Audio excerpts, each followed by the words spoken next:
Before we begin, we just wanted to give a quick thank you to Jessica. Thank you so much for the kind donation over on Buy Me a Coffee, and thank you for the time you've given this channel, which is honestly worth even more. You've been around here a long while now, hanging out in the comments, listening in the small hours the same way a lot of you are right now, and every so often you'll send over a video idea, and some of those have turned into episodes that thousands of people have fallen asleep to since. That kind of thing doesn't show up on any graph, but it's really the whole reason this channel exists, and we truly appreciate you. And that brings me to something I want to mention to all of you listening tonight. Wherever you are, whatever hour it happens to be where you're lying right now, if you ever decide to leave a donation over on Buy Me a Coffee, please leave a video idea along with it. Tell us what keeps you awake. Tell us the story you have always wanted to hear told properly, slowly, in the dark, with the lights off and the world quiet. Because when you do that, the episode becomes yours. Your name goes at the front of it. Your idea becomes the thing that thousands of other people fall asleep to. We have built this entire library that way, one suggestion at a time, and it is honestly one of the best parts of doing this. It is truly appreciated, and we are so glad you're enjoying the content. Speaking of ideas that became episodes, tonight's story comes to us from Nathaniel. Nathaniel, thank you. This one has been sitting in the queue for a while, not because it was forgotten, but because it needed room. It needed the long treatment. It needed to be told the way it deserves to be told, with all of the strange edges left in and none of the difficult parts smoothed over. So tonight, that is exactly what we are going to do. All right, get comfortable. Let the room go dark. Let your shoulders drop away from your ears and let your jaw unclench, because you have probably been holding it without noticing. Tonight, we are going to Florida. Not the Florida of postcards and beaches and neon. We're going to the inland Florida of pine scrub and swamp gas and heat that does not break after sundown. We're going to a place that covers 464,000 acres of land and controls more than 120,000 square miles of airspace and water range beyond that. A place so large that entire towns could disappear inside it, and nobody would ever notice the gap. We are going to Eglin Air Force Base, and we are going to talk about 6 men who walked out of it in July of 1990 and did not come back. This is the story of the Gulf 6. This is the mission that never ended. Now, before we go any further, I need to be honest with you about what this story is, because that honesty is the whole foundation of this channel, and I am not going to abandon it now. There was a real disappearance. That part is documented, verifiable, and genuinely strange.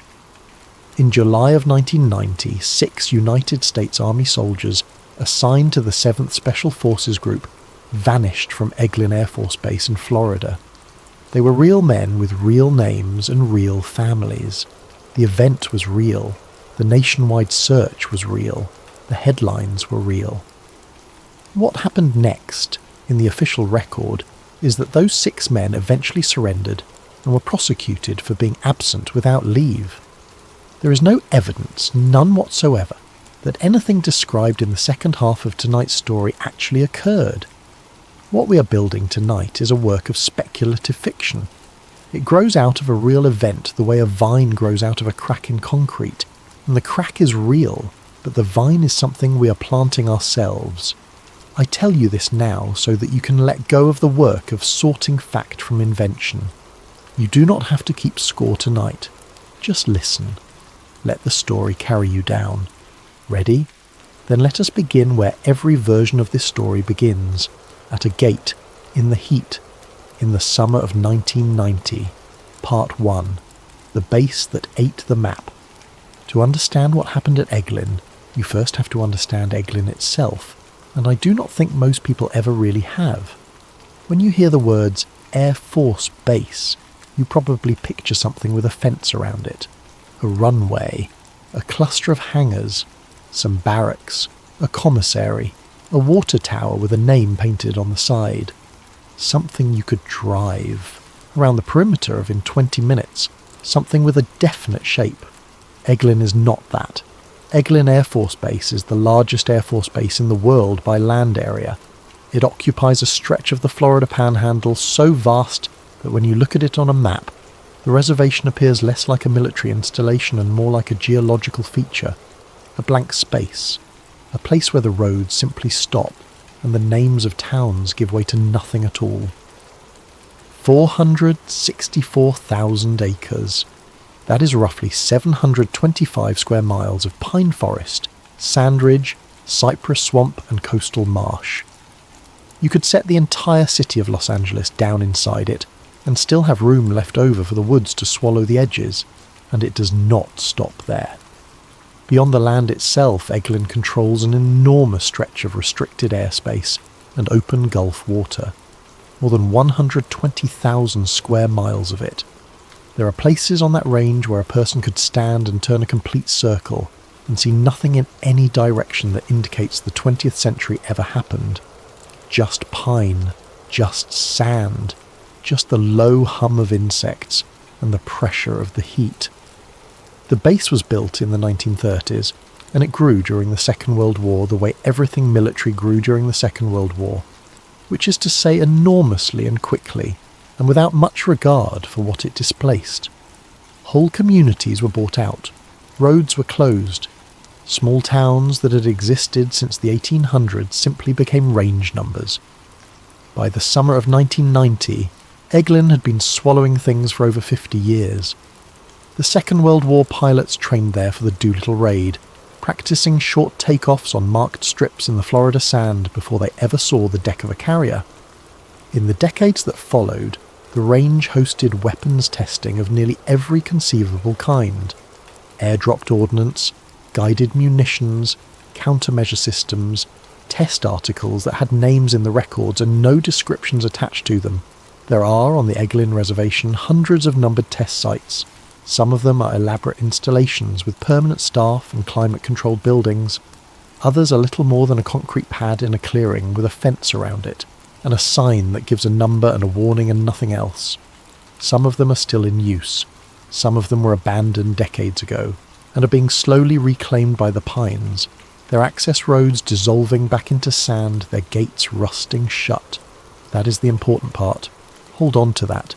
Eglin is not one place. Eglin is hundreds of places, and many of them are alone in the woods, and many of them have been alone in the woods for a very long time. It is a base with pockets, and what our story asks, in the gentlest possible way, is a simple question. What if something was in one of those pockets? Part 2. The summer of 1990. Now let us set the season, because the season matters. The summer of 1990 was a strange hinge in history, and people living through it could feel the hinge turning, even if they could not name it. The Berlin Wall had come down 8 months earlier. The Cold War, the great organising structure of American military life for 45 years, was visibly ending.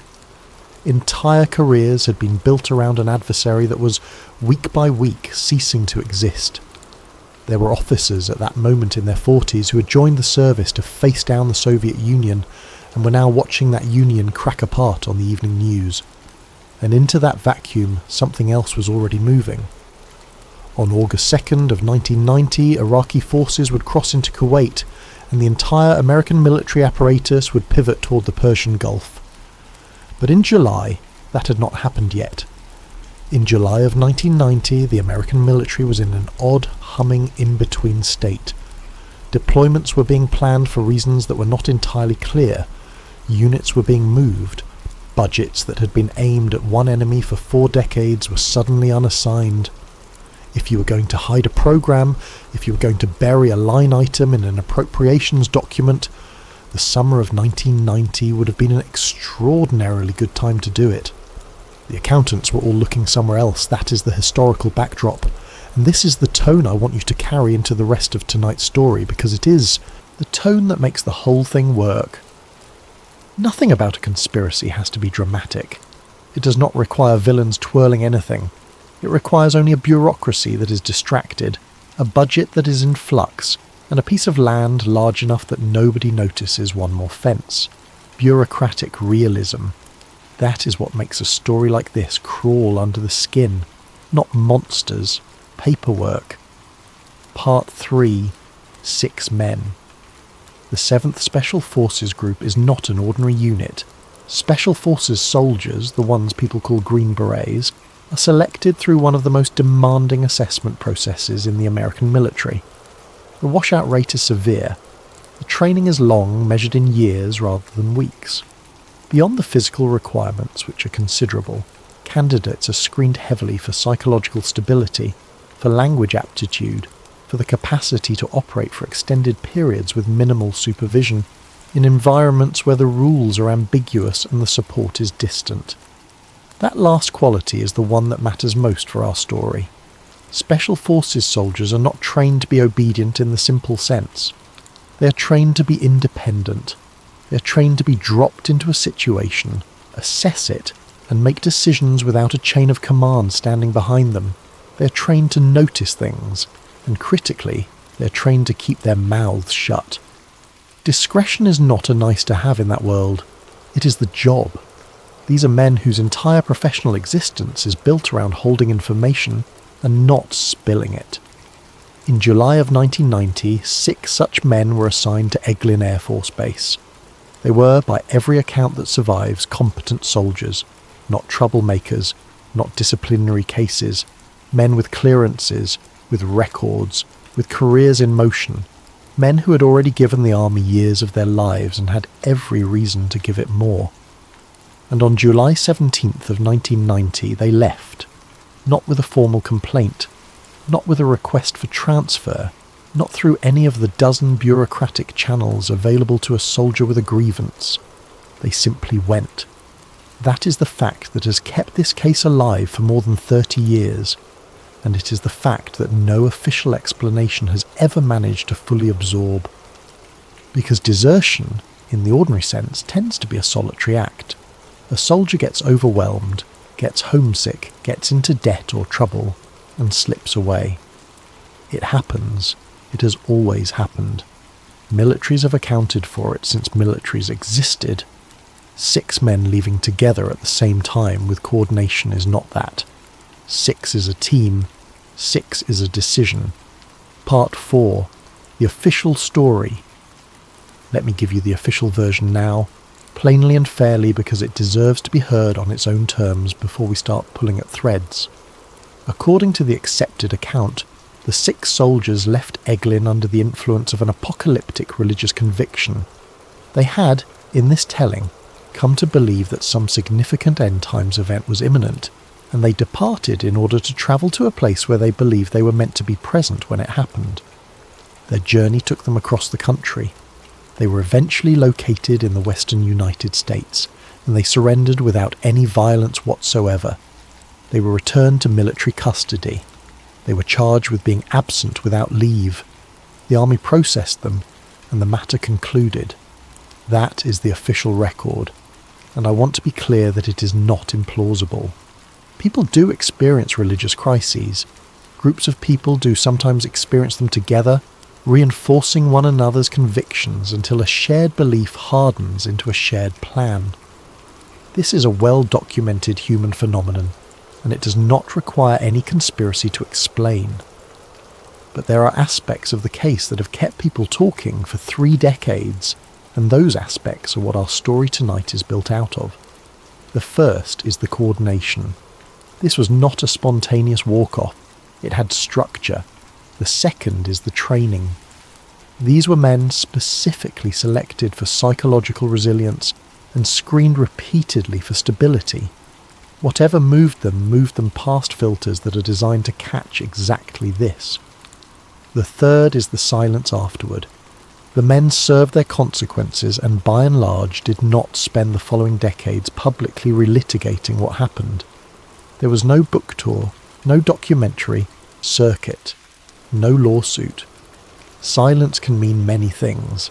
Silence can mean embarrassment. Silence can mean a chapter of life a person simply wants closed. Or, if you're the sort of person who is inclined to build a story out of a gap, silence can mean something else entirely. Tonight, we're going to be that sort of person. Because from here, the documented record ends, and the story begins. and I want to be absolutely clear one final time because I take this seriously. Everything that follows is invention. It is a story. It is a thing we are making together in the dark, and none of it is claimed as fact.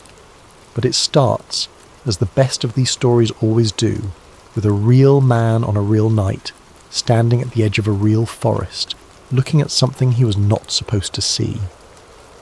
Part 5. Strange Orders. It started, as these things always do, with something too small to report.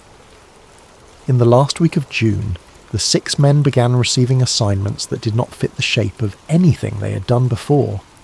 Understand how a special forces team normally receives work. There is a mission, there is a purpose, there is a chain of accountability. Even in classified environments, a soldier generally knows what category of thing he is doing, if not the specifics. He knows whether he is training, whether he is providing security, whether he is rehearsing an insertion. The shape of the task is visible even when the details are not. These assignments had no shape. They were told to report to a specific coordinate on the East Range at 2200 hours. They were told to bring standard kit. They were told nothing about what they would find there or what they would be expected to do. When one of them asked through the appropriate channel what the mission profile was, he received a response that was polite, prompt, and entirely empty. He was told that the profile would be communicated on site. It never was. What they found at that coordinate was a bus, not a military transport, not a truck, a civilian bus of the kind that carries workers to construction sites, painted a flat grey with no markings, its windows covered from the inside with something opaque. The driver did not speak to them. There was no manifest. They were told to board. The bus drove for 50 minutes. The men could not see out. They could feel, though, the character of the road changing beneath them. Pavement, then a rougher pavement, then something that was not pavement at all, a graded sand track that made the whole vehicle sway and shudder like a boat in a swell. They passed through what they believed were 3 checkpoints, based on the number of times the bus stopped, idled, and then moved forward again.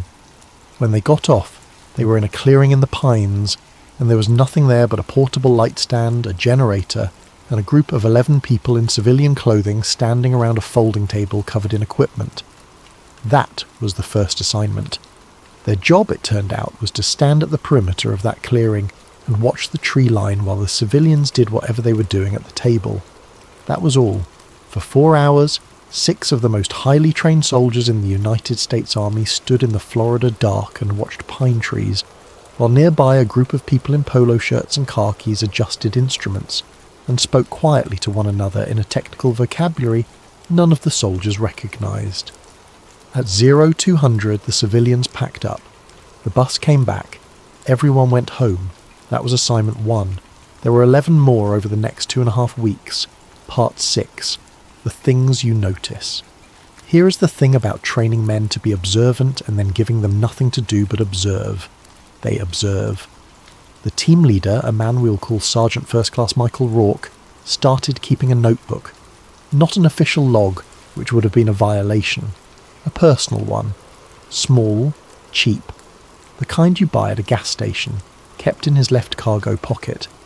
He wrote in it after each assignment, back in his quarters, from memory. What he wrote down, over those 2.5 weeks, was a list of things that did not make sense. The civilians were never the same group twice. Individual faces repeated, but the composition changed each time, as though people were being rotated in and out of a much larger pool. Rourke counted at least 31 distinct individuals over 12 assignments. None of them wore identification. Not badges, not lanyards, not the visible credentials that are practically a uniform on any working military installation. On a base like Eglin, a person without a badge is stopped within minutes. These people had no badges at all, and nobody ever stopped them. The equipment was wrong. Rourke had been around enough hardware to recognise its general lineage, even when he did not know the specific system. Military equipment has a look. It is built to a standard, it is finished a particular way, it carries stock numbers and manufacturer plates in predictable locations. What he saw on those folding tables did not look like that. It looked like laboratory equipment. It looked, in his words, like something out of a university. Every operation was at night.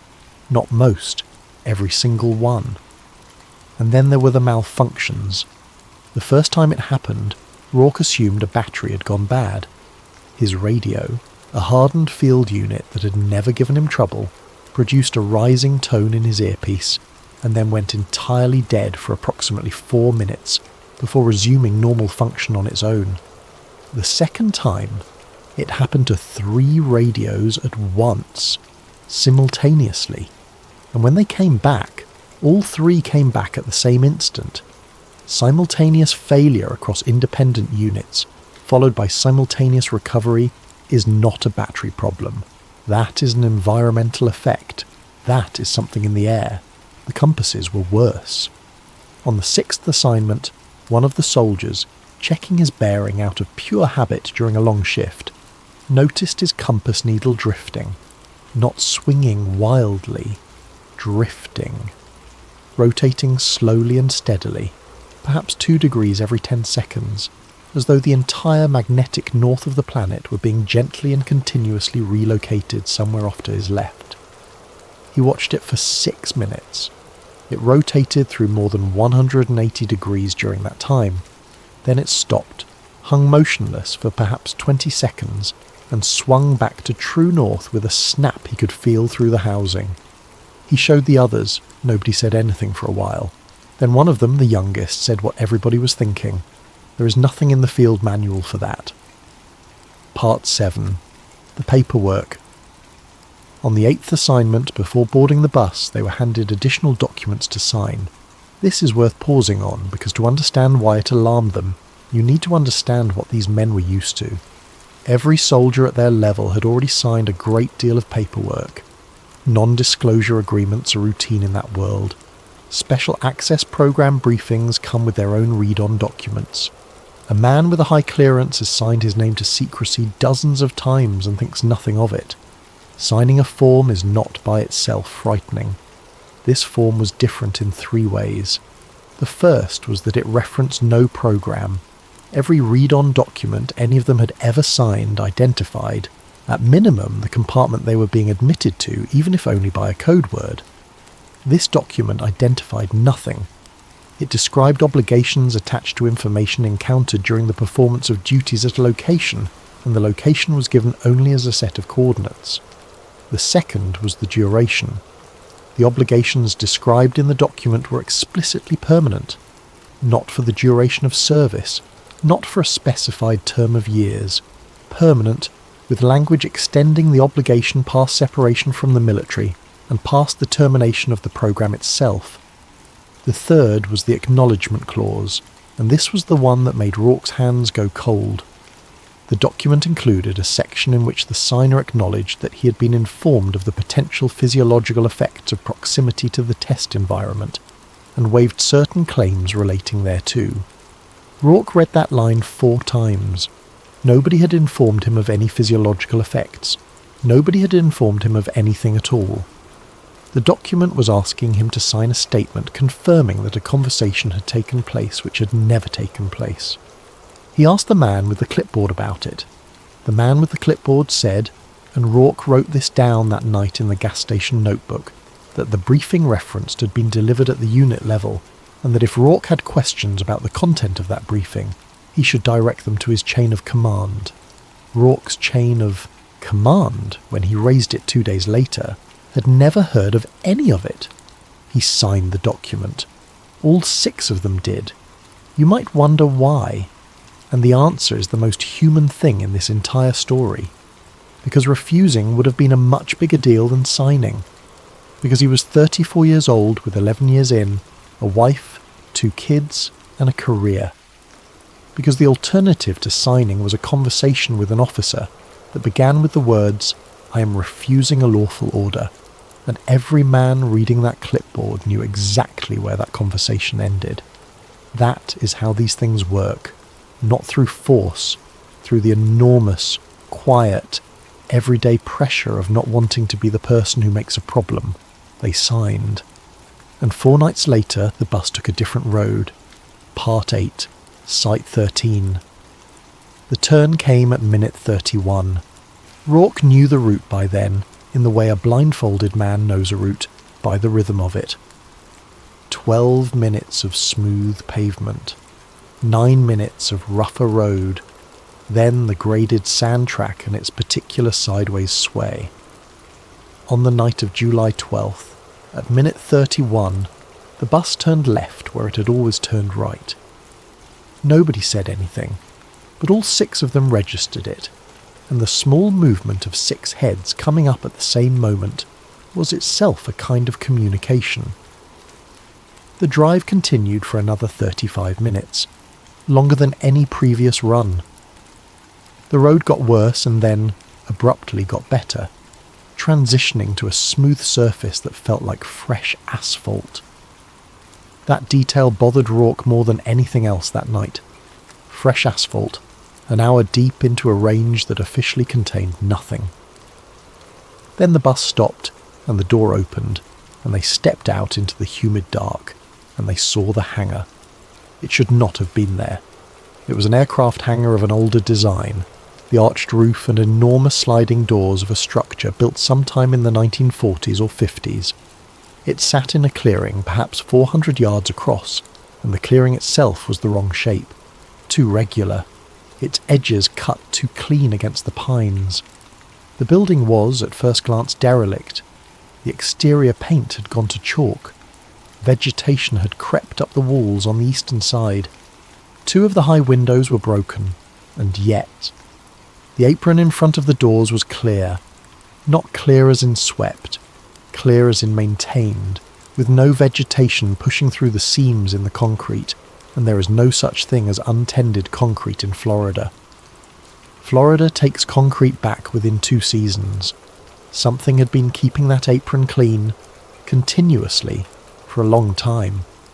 The parking area to the south held 9 vehicles, all civilian, all recent models, and running along the ground from a low structure at the tree line to the base of the hangar's western wall was a bundle of armoured electrical conduit thick enough that Rourke could not have gotten both hands around it. That was the detail that ended the argument in his head. You do not run that much power to an abandoned building. Above the personnel door, stenciled directly onto the metal in white paint that was newer than the paint around it, were 2 words and a number. Site 13, Part 9, Inside. They were not at first taken inside. They were posted around the exterior, 2 men at the vehicle approach, 2 at the northern tree line, 2 at the southern corner of the structure. They were told the same thing they were always told, which was to watch the tree line and report anything unusual, and by that point the phrase had acquired a certain flavour. Rourke drew the southern corner. From that position he could see the personnel door, the parking area, and, through one of the broken high windows, a narrow slice of the interior. The interior was lit, not with work lights. With permanent overhead lighting, the cold, even institutional light of a functioning facility, and through that narrow slice of window Rourke could see, over the course of the night, an enormous amount of activity. He saw the top of a structure, circular. He could see perhaps 1/3 of its arc, and he estimated from that arc a total diameter somewhere between 60 and 80 feet. It was ringed with something that caught the light in a way that suggested polished metal, and it was surrounded by scaffolding on which people were working. He saw the cooling equipment. That was the part that told him the most, because cooling equipment is not exotic, it is plumbing. Rourke had seen industrial refrigeration before, and what was running along the visible portion of the interior wall was industrial refrigeration on a scale he associated with food processing plants and ice rinks.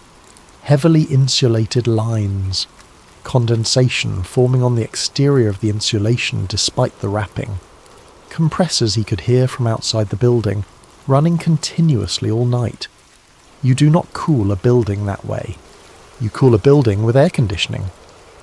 What he was looking at was equipment designed to take something down to a temperature far below anything a human being would tolerate. He saw people moving, dozens of them. far more than the 9 cars in the lot could account for, which meant there was another way in, or people were staying there, or both. At around 0100 he heard the sound. It began below the range of hearing.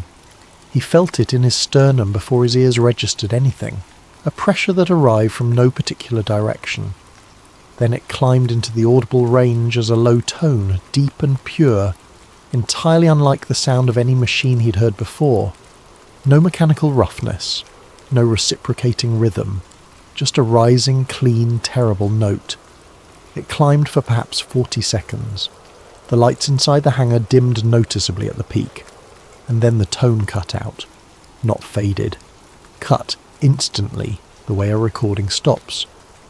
In the silence afterward, Rourke found that he had a nosebleed.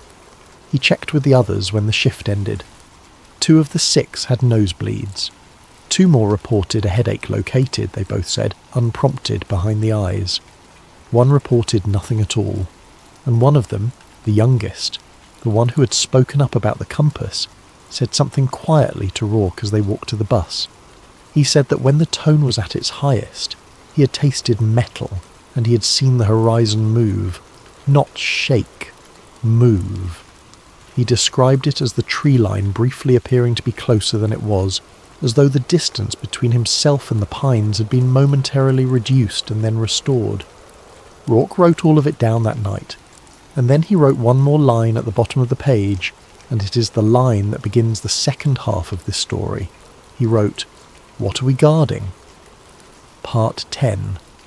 Project Gulf Star.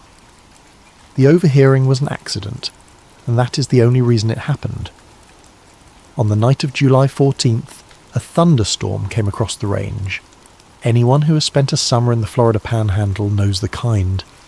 It builds all afternoon out over the Gulf, black and vertical, and then it arrives after dark with a violence that feels personal. The security posture on the hangar exterior became untenable within 10 minutes. Standing in an open clearing beside a metal building during a Florida lightning storm is not a security measure. It is a method of dying. So they were brought inside, not into the main bay, into a corridor along the eastern wall, a service passage lined with electrical panels and storage lockers, where they were told to wait and where the door at the far end was, whether by oversight or because nobody thought it mattered, not fully closed. Through that gap, for approximately 11 minutes, the 6 men heard a briefing. Rourke reconstructed it afterward in the notebook, and what follows is his reconstruction. He was clear, always, that it was partial. He heard fragments. He heard a man speaking with the flat cadence of someone presenting to a room of people who already understood the material. He filled the gaps himself. Here is what he wrote. The speaker referred to the program by name twice. The name was Project Gulf Star. The speaker discussed a schedule. There was a test designated Test 7 scheduled for a date Rourke could not make out, and there was significant discussion of whether the containment envelope would hold at what the speaker called full field. There was a conversation about power draw. A figure was mentioned that Rourke wrote down as a number of megawatts, and then he wrote beside it a note saying he did not believe he had heard it correctly. There was a discussion of what the speaker called the recovered geometry. Rourke underlined that phrase 3 times, and there was a moment near the end when a woman's voice interrupted with a question. She asked whether the mass estimate for the platform included the crew. There was a pause. The speaker said that Test 7 was uncrewed. The woman asked whether Test 6 had been, and the room went quiet, and someone closed the door. Part 11. What they were building. Let us step out of the corridor for a moment and talk about what this fictional program was actually meant to be, because a story like this only holds together if the technology inside it has a coherent logic. The premise of Project Gulf Star in our story is not a spacecraft. It is not a flying saucer in the popular sense. It is something both stranger and more mundane. The premise is that gravity is not a force in the ordinary sense, but a property of the shape of space itself, and that the shape of space, under sufficiently extreme conditions, can be altered. This is not, in its general outline, fringe thinking. The idea that gravity is the curvature of space-time rather than a force acting across distance is the central insight of general relativity. published in 1915, tested continuously ever since, and confirmed to extraordinary precision. Mass tells space how to curve. Curved space tells mass how to move. That is the whole architecture of gravity as modern physics understands it. What Project Gulfstar proposes in our fiction is a machine that produces curvature without mass. The consequences of such a machine, if it existed, would be difficult to overstate. A vehicle inside a region of engineered curvature would not need to be pushed. It would be falling continuously toward a gravitational well that it carried with it and that stayed always just ahead of it. It would experience no acceleration in the ordinary sense because it would not be accelerating relative to the space around it. The space would be doing the moving. There would be no exhaust because there would be no reaction mass. There would be no engine noise in the mechanical sense because there would be no reciprocating parts driving the motion. There would be no upper limit imposed by the strength of materials because the vehicle would not experience the forces that tear conventional vehicles apart. And there would be, as a consequence of the geometry, time effects. A clock inside a region of strong curvature runs slow relative to a clock outside it. This is not speculation. This is measured daily. Every satellite navigation system in the world must correct for it, or it would drift into uselessness within hours, which is why, in our story, the wristwatch matters. Part 12. The demonstration. They saw it on July 15th, 2 nights before they left. The assignment that night was different from the start. Instead of the exterior posts, they were brought into the main bay and stationed along the eastern wall, roughly 40 yards from the central structure, and told to remain in position and observe. For the first time, they saw the whole thing. The chamber was enormous. The hangar's interior had been gutted and rebuilt, the original floor removed and replaced with a poured concrete platform that Rourke estimated at 3 feet thick. The ceiling had been reinforced. The walls were lined, from floor to a height of perhaps 20 feet, with panels of a dull grey material that absorbed the light rather than reflecting it. At the centre was the ring, 70 feet across, give or take. It sat perhaps 4 feet above the floor on a lattice of supports. It was structurally a torus, a donut, but the surface was not smooth. It was wound. Rourke described it as looking like the inside of an electric motor if the motor had been the size of a house. Countless turns of some heavy conductor, wrapped in a helical pattern, disappearing into an outer casing wrapped in the insulated cooling lines he'd seen from outside. Superconducting magnets. That was his guess at the time, and it was the right guess. That is what all the refrigeration was for. Certain materials, cooled sufficiently, lose all resistance to electrical current, and a current that meets no resistance can be run to intensities that would vaporize ordinary conductors. That is how you make a magnetic field of genuinely absurd strength, and it requires exactly the kind of industrial cryogenics Rourke had been listening to for 3 nights. In the centre of the ring, on a pedestal, sat a plate. That was all it was. A flat disc of dark metal, perhaps 4 feet in diameter, 6 inches thick, entirely featureless. It had no visible mechanism, no seams, no ports. It sat there like a manhole cover on a stand. There were 40 or 50 people in the bay. Most were on the observation platform along the northern wall behind what Rourke assumed was protective glass. At 23:42, by Rourke's watch, someone counted down over a public address system. And then the sound started. The same tone, the pressure in the chest before the ears register anything climbing. The lights dimmed, and the plate rose. It did not wobble, it did not tip, it did not spin or vibrate or show any of the small instabilities that any real hovering object shows. It rose off the pedestal in a movement so smooth and so utterly steady that Rourke said afterward it looked less like an object moving up and more like the floor moving down. It rose to a height of approximately 8 feet and stopped, and it hung there. No exhaust, no downwash, nothing moving beneath it, no disturbance of the dust on the floor, which Rourke specifically looked for and specifically noted because dust is the thing that gives away every fake. Dust always tells. There was no dust movement whatsoever. just a 4-foot disc of metal hanging 8 feet above a pedestal, in absolute silence except for that terrible pure tone. It stayed there for what Rourke estimated at 90 seconds. Then it descended, just as smoothly, and settled onto the pedestal with a small click that was, after all of that, almost comically ordinary. The tone wound down, the lights came back up, and on the observation platform people applauded. That was the detail that Rourke said stayed with him longest. Not the plate. The applause. The absolutely normal human sound of a room full of professionals who had gotten a good result and were pleased about it. Part 13. The Watch. They filed out through the eastern corridor. Halfway down it, the younger soldier stopped walking. He was looking at his wrist. His watch was a mechanical automatic, the kind that winds itself from the movement of the wearer's arm. He had inherited it. He wore it every day. The second hand was not moving. He held it to his ear. There was no sound. Now a mechanical watch can stop for any number of ordinary reasons. A shock, a worn part, age. But 4 of the 6 men checked their watches in that corridor, and here is what they found. The younger soldier's automatic had stopped entirely. 2 men wearing quartz watches found that their watches were running, and correct. And Rourke, who wore a quartz watch, found that his was running and was slow, by 11 seconds. He knew it was 11 seconds because he had set it against the base time signal that morning, as he did every morning, a habit from a previous assignment where timing had mattered a great deal.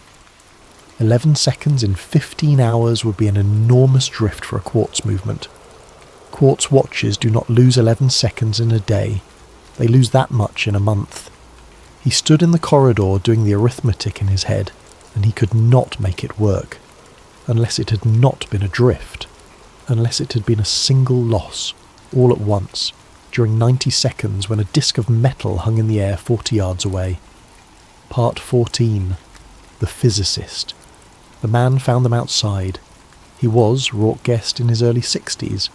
Thin, grey, wearing a windbreaker over a shirt that had been tucked in at the beginning of the day and had given up since. He had the specific exhaustion of a person who has not slept properly in a long time and has stopped expecting to. He came out the personnel door while the team was waiting for the bus, and he stood near them and lit a cigarette with hands that were not entirely steady. For a while, nobody said anything. Then he spoke, without looking at them, in the tone of a man talking to himself in the presence of others. He asked if they had been inside. Rourke said they had. The man nodded slowly. He smoked. And then he said the thing that Rourke wrote in the notebook that night and underlined twice. He said, "This isn't propulsion." Rourke asked what he meant. The man gestured back toward the hangar with the cigarette, a small tired motion. He said, "It's space bending around the machine." And then he explained, quickly and quietly, in the manner of a man who has been holding something for a long time, and has found 6 strangers who cannot possibly repeat it to anyone who matters. He told them that the plate did not go up. He said the plate stayed exactly where it was, and the definition of down changed in the volume immediately surrounding it. He told them that the ring was not a machine that made a field. He said the ring was a machine that shaped one. He said the field was already there, and had been there since before anyone in that building was born, and that the ring was an attempt to fold it. He told them that the reason for the cooling and the current and the noise was that the geometry they were trying to reproduce did not want to exist at the scale of a room, and every second of every test was an argument with the universe about whether it would be permitted to. Rourke asked him where the geometry had come from. The man stopped talking. He looked at Rourke for a long moment, and then he did something Rourke found more frightening than anything he had heard. He laughed. Once. Not bitterly. Just a small tired sound of a man being asked the one question he had promised himself he would never answer, by someone who had no idea what they were asking. He said, "You should be more worried about where it goes." And then the door opened behind him, and 2 men in civilian clothes came out, and one of them said the physicist's name, and the physicist put out his cigarette on the sole of his shoe with great care and went back inside. They never saw him again. On the following night's assignment, When Rourke asked one of the technicians a carefully casual question about the older gentleman who had been out front the previous evening, the technician said that he did not know who Rourke meant, and that there was nobody on the project matching that description. Rourke wrote that down too, and underneath it he wrote a single word. Now, Part 15, the maintenance logs. The thing that convinced them was not the plate. I want to be precise about this because it is the most human and most believable turn in the entire story. The plate was astonishing. But astonishment is not the same as fear, and a group of trained soldiers does not throw away 6 careers because they saw something impressive. They had all seen impressive things. That was the job. What convinced them was paperwork. On the night of July 16th, during the last assignment any of them would ever perform for the United States Army, 2 of the 6 were posted inside the building at the entrance to the Eastern Service Corridor. That corridor, as noted, was lined with storage lockers and electrical panels. It was also lined with binders, facility maintenance logs. The absolutely unremarkable documentation that any large industrial building generates continuously and forever. Records of filter changes, of compressor servicing, of who signed for what and when. Nobody classifies a maintenance log. Nobody thinks about it. It is the most invisible paper in any organisation. One of the soldiers, standing in a corridor for the 4th hour with nothing to do, took one off the shelf and read it. The logs went back to 1971. That was the first shock. The facility had been operating in some form for 19 years. The second shock was in the personnel entries. Maintenance logs are signed. Every entry carries a name and an employee number, because that is the entire point of a maintenance log, to establish who is accountable for what. The soldier began flipping backward through the binder, and he noticed something about the names. They stopped. Not gradually, the way a name stops appearing when someone changes jobs, tapering off across a few months. They stopped. A technician would sign entries at a steady rhythm for 2 years, 3 years, and then there would be a final entry, and then nothing, and the work would be picked up by someone else in a different hand on the following line. He found 11 such stops in one binder. He pulled a second binder. He found 9 more. And then he found something that took the entire thing out of the realm of coincidence. In the binder covering 1978, someone had made a correction. A page of entries had been struck through and re-entered, which happens, and beside the strike-through, a supervisor had written a note explaining the correction, which also happens.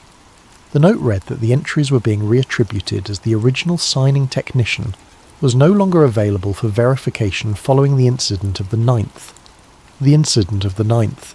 He looked for the 9th. The log for the 9th of that month was gone, not torn out. The binder was continuous.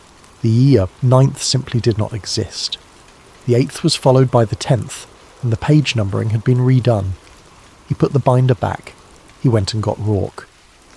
Over the remaining hours of that shift, working in rotation so that the corridor was never unwatched, they went through as many binders as they could reach.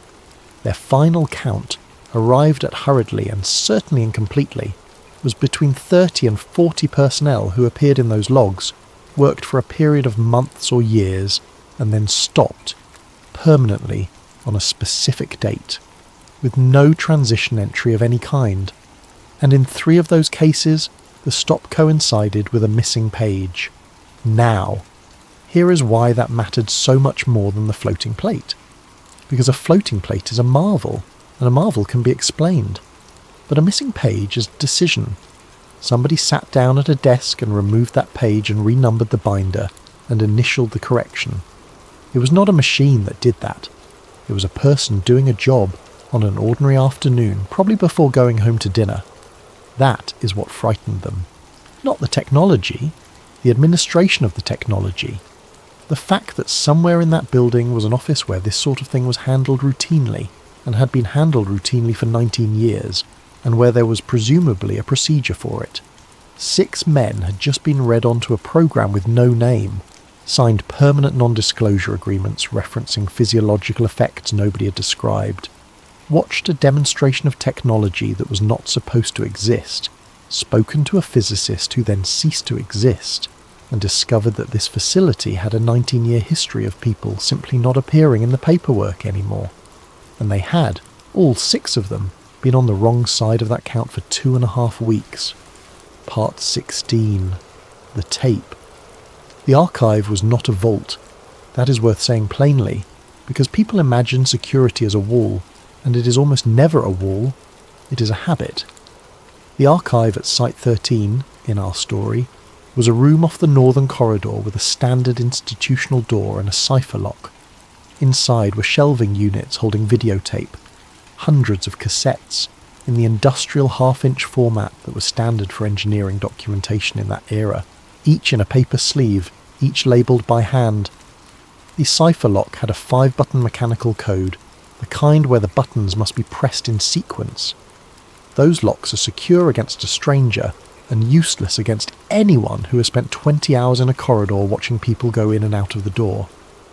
Rourke had the code by the second night. He had not been trying to get it. He simply could not help acquiring it, in the way a man trained to observe cannot stop observing. On the final night, he used it. He was inside the room for 4 minutes and 40 seconds. He did not have time to be selective in any sophisticated way. He read labels. Most were dense with alphanumeric designations that meant nothing to him. Some were mundane, facility surveys and equipment calibration runs, and one, on the 3rd shelf, in a sleeve that was more worn than its neighbours, was labelled in a way he could immediately understand. Site 13, Test 7. He wrote later that he took it because it was the only one he could read. He put it inside his shirt, against his back, under his gear. He closed the door. He returned to his post. And in the 90 minutes remaining in that shift, standing in the dark at the southern corner of a building that officially did not exist, Sergeant First Class Michael Rourke made the decision that ends the first half of this story. He had, in theory, options. He could report it up the chain. But the chain of command had already told him, twice, that things which had unambiguously happened had not happened. The chain was not a channel. The chain was part of the structure. He could go to the Inspector General, but an IG complaint about a special access program goes, by procedure, to people cleared for that program. He could go to Congress, but a soldier does not simply walk into a congressional office, and the process of getting there involves, at every step, informing someone that he intends to go. He could go to the press, and that, in the end, was the only door that did not lead back into the building. But you cannot walk into a newsroom in uniform carrying a stolen videotape and expect to be believed. You need time. You need distance. You need to be somewhere that a phone call from a base commander cannot reach.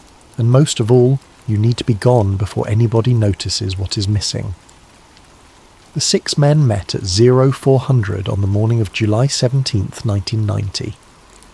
The conversation, by Rourke's account, took under 20 minutes. There was no vote. There was no speech. There was a team leader laying out a situation, and 5 men who had spent years learning to assess a situation quickly and act on it, and who had all independently arrived at the same assessment days earlier, and had simply been waiting for someone to say it out loud. The plan was simple to the point of crudeness, which is the mark of a plan made by people who know they have no time. Get off the base, get out of the state, split the group so that no single interception loses everything, move west, because west is where the country is emptiest and the distances are longest. Make contact with a journalist from a distance on their terms, and hand over the tape only when there was no possibility of the exchange being reversed. And then, when the tape was safe, surrender. All of them. Voluntarily, publicly, in a way that could not be quietly managed. That last part was Rourke's insistence, and it is the detail in this whole story that I find the most affecting, because it means that from the very first hour they knew they were going to prison. They were not running to get away. They were running to deliver something. The prison was on the schedule. At approximately 0500 on July 17th, 1990, 6 soldiers of the 7th Special Forces Group left Eglin Air Force Base and did not return. Part 17. The Manhunt. The reaction was immediate and enormous, and its scale is one of the genuinely odd features of the real historical case. 6 soldiers absent without leave is, in the ordinary course of military administration, a paperwork matter. It is handled at the unit level. There is a process. It does not generate a national response.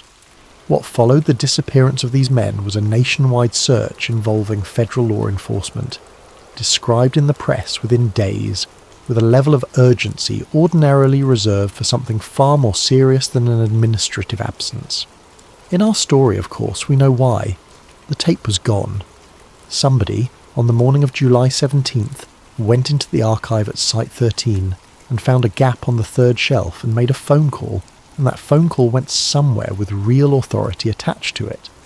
But here is the elegant, awful thing about the position the programme was in, and it is my favourite piece of reasoning in the entire construction of this story. They could not tell anybody what they were actually looking for. The whole apparatus of federal law enforcement could be pointed at these men, but it could not be told why. The FBI could be asked to find 6 soldiers. It could not be told that those 6 soldiers were carrying a videotape from a programme whose existence could not be acknowledged to the agency doing the searching. So the search proceeded under a cover story, and the cover story had to be strong enough to justify the resources without explaining them. Which is where, in our fiction, the religious angle comes from. Think about it from the perspective of the people managing this problem. You need a public explanation for 6 elite soldiers vanishing simultaneously. The explanation must account for the coordination, because 6 men leaving together needs a shared cause. It must be non-political, because a political motive invites investigation. It must be embarrassing rather than sinister, because embarrassment closes stories and sinister opens them. And ideally, it should make the men themselves less credible, so that if they do talk, they talk from inside a frame that has already been built around them. An apocalyptic religious conviction does all 4 of those things at once. It is a beautiful cover story. It is coordinated, apolitical, embarrassing, and discrediting. And it costs nothing, because the men cannot deny it without explaining what they were actually doing, which is precisely what they cannot say.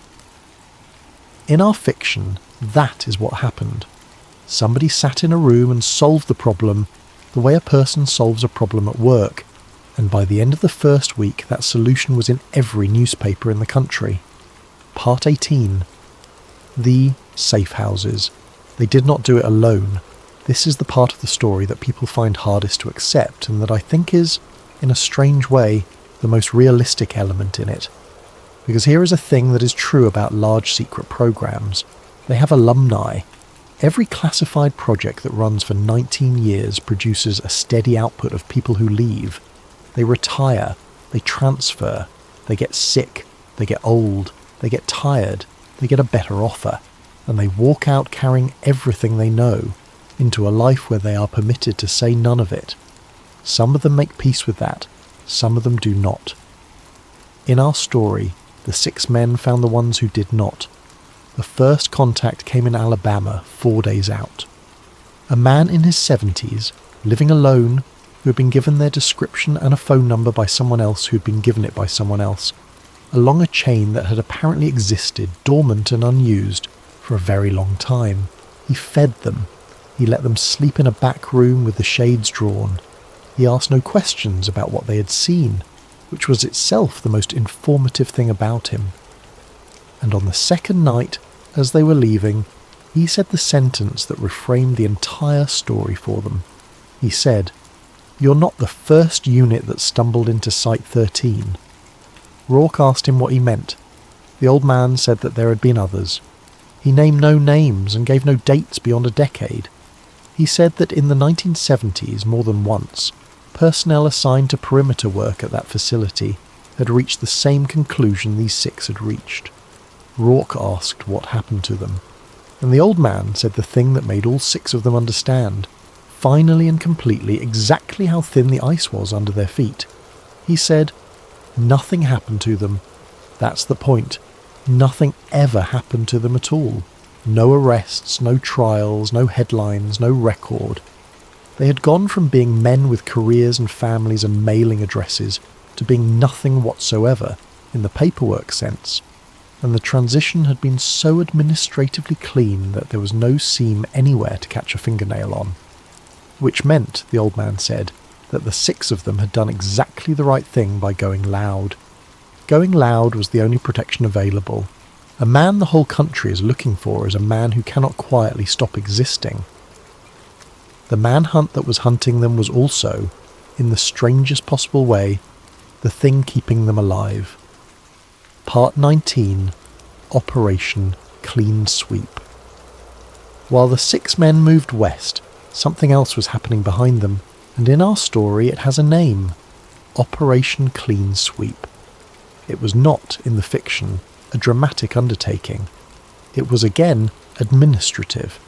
It was a small group of people with the authority to modify records, working steadily through a checklist over the course of several months. Construction contracts for the Eastern Range were reviewed and, where necessary, amended. Certain contracts were found to contain clerical errors regarding site designation and were corrected. The corrections had the effect of relocating, on paper, several $1 million of construction work from one part of the reservation to another. Environmental survey records were similarly reviewed. A survey conducted in 1983 that noted an anomalous thermal signature in a particular grid square was determined to have been the result of equipment calibration error and was superseded. Satellite imagery held by civilian agencies was addressed through a routine national security exemption process, resulting in the substitution of certain frames with imagery from adjacent dates. Personnel actions were the largest part of the effort. Between August of 1990 and March of 1991, in our fiction, 41 individuals connected to Project Gulf Star separated from federal service or their associated contractors. The separations were spread out. They were individually unremarkable. Retirements, transfers, a few resignations to pursue opportunities in the private sector. Nothing about any one of them would draw attention. Only the pattern is visible, and only if you already know to look for it, and by the time anyone knew to look for it, the pattern was 15 years old, and the people in it were scattered across a continent. And the facility itself?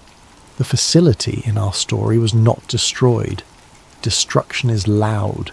Destruction leaves debris, and debris is evidence. The facility was decommissioned according to standard procedure. The interior equipment was removed over a period of 5 months. The ring was disassembled and its components were dispersed to 11 different storage locations under separate inventory numbers. And then the building was filled. Poured, over the course of a summer, with a low-grade concrete slurry, from the floor to a depth sufficient to entomb the sublevel entirely. The structure above was then demolished conventionally, the debris removed, and the site graded flat. Within 4 years the pines had come back.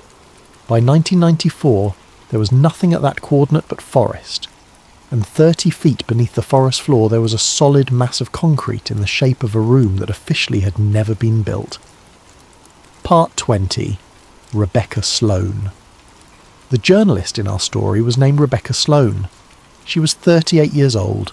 She worked for a mid-sized newspaper in the southwest, and she had spent 4 years on defence procurement, which is the least glamorous beat in American journalism, and, for exactly that reason, the most dangerous one to the people it covers. Procurement reporting is not about secrets. It is about money. It is about reading appropriations documents and noticing that a line item labelled facility maintenance in one district has grown by 400% in 6 years while the facilities in that district have not changed. It is arithmetic, and arithmetic, unlike a leaked document, cannot be denied. Sloan had, before any of this happened, already noticed something about the Eglin reservation. She had noticed it the way you notice a rounding error, which is to say faintly, and without knowing what it meant. The contact came in the 4th week. A payphone. A conversation of under 2 minutes in which a man who would not give his name described, in terms she found bizarre and specific, a facility on a range in Florida, and asked her whether she would be willing to receive a videotape. She said yes. She said yes for the reason any reporter says yes, which is that the alternative is never finding out. The arrangement took 11 days to construct, and the caution on both sides was extraordinary. No addresses, no name locations in any conversation. A meeting point identified through a sequence of 3 separate calls to 3 separate payphones over 2 days. The location, finally, was a parking area at the edge of a public campground in a national forest at a specific time in the early afternoon. Sloane arrived 40 minutes early, which was the correct professional instinct and made no difference at all. The soldier arrived on foot. They spoke for perhaps 6 minutes. He was, she wrote later, not what she expected. She had prepared herself for someone frantic. Instead, she found a man who was calm, precise, and enormously tired, who gave her a compressed and orderly account of the last month of his life in the flat voice of someone delivering a report. He had the tape in a canvas bag. He did not hand it over immediately, and this is where the thing went wrong, and the reason it went wrong is so ordinary that it is almost unbearable. He wanted to tell her what was on it first. He wanted her to understand what she was accepting before she accepted it. He believed correctly that a person handed an object without context will not know what to do with it. That conversation cost them 4 minutes. At the end of the 4th minute, a vehicle entered the parking area. Sloane wrote later that the thing she remembered most was how unremarkable it was. It was not black. It had no antennas. It was a mid-sized sedan of a common make, and 2 men got out of it, and they were dressed like people on vacation, and they walked toward her car without hurrying. The soldier was already moving. He said one thing to her before he went. She recorded it in her notes that evening, and it is the only direct quotation from any of the 6 men in this entire story that Sloane ever published. He said, "Don't try to find me. Find the site." And then he was in the tree line, and the 2 men were running, and Rebecca Sloane was standing alone beside her car in a national forest with her hands empty. He got away.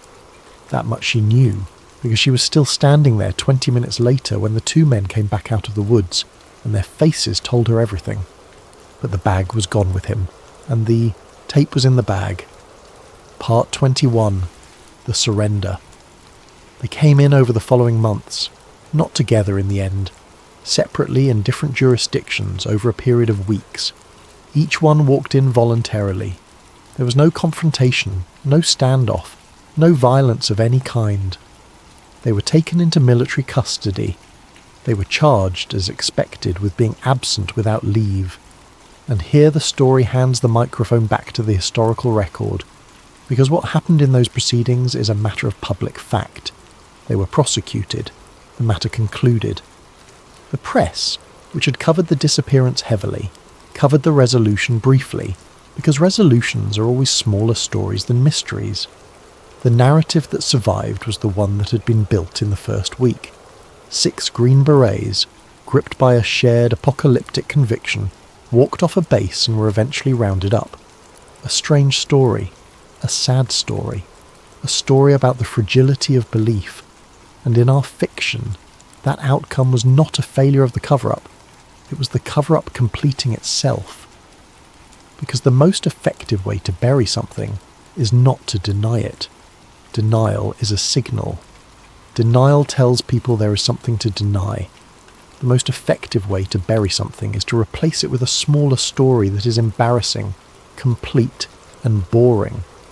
Nobody investigates a resolved story. Nobody files a records request about a matter that has an ending. The file closes, and the closing of the file is the burial. That is the thesis of this entire episode, and I want to state it plainly, because it is the thing worth taking with you into sleep tonight. In this story, the conspiracy did not win by hiding the truth. It won by giving everyone a lesser truth to be satisfied with. Part 22. The Box. 30 years passed. The Soviet Union ended. The Gulf War began and ended and began again in a different form. The internet arrived and rearranged what a secret was and how long one could last. The men of the Gulf Six got older in whatever lives they built afterward and did not say anything and became a footnote in a certain kind of book about a certain kind of strangeness. And in the spring of a recent year, a historian named Daniel Reeves went to an estate sale in Pensacola, Florida. Reeves was not a conspiracy researcher. He was, in our story, an academic historian specializing in the industrial and infrastructural history of the Gulf Coast. His interest was in how the enormous federal presence in the Panhandle had reshaped the region economically over the 20th century. He wrote papers that were read by perhaps 400 people. Estate sales are, for a historian of that kind, a legitimate research method. The people who did the work of the 20th century are dying now, and their papers go into boxes, and the boxes go onto folding tables in driveways. The estate was that of a man who had worked in facilities engineering for a federal contractor for 31 years. Reeves paid $12 for 4 boxes of paper. 3 of them were exactly what he had hoped for and exactly what he expected. Contracts, invoices, site surveys, the ordinary sediment of a working life in infrastructure. The 4th box was different. It contained maps of restricted portions of the Eglin Range, at a scale and level of detail Reeves had never seen in a public document. It contained a set of engineering drawings, partial, with the title block removed, bearing an annotation on the margin of one sheet reading Gravitational Containment, Section Detail. It contained correspondence, fragmentary, from which 2 words could be recovered across 3 separate letters, and those 2 words were Gulf Star. And it contained a single sheet of ordinary lined notebook paper on which someone had written, in ballpoint pen, in a hand that was neat and slightly shaky, 1 sentence. The 6 saw the prototype. Reeves sat on the floor of his office with that page in his hand for a long time. He was, by training and temperament, a skeptic.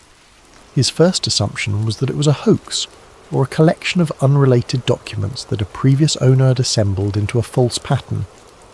But he was also a historian, and historians have one instinct that overrides skepticism, and that instinct is, check the ground.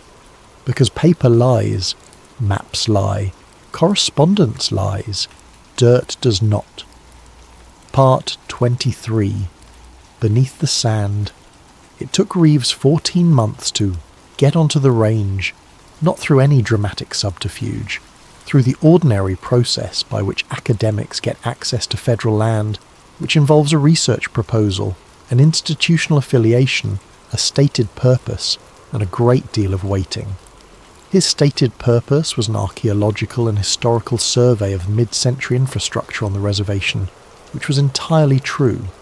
He was granted access to portions of the Eastern Range, escorted on 3 days in October. He brought ground-penetrating radar. That too was unremarkable. GPR is standard equipment for exactly the kind of survey he had described.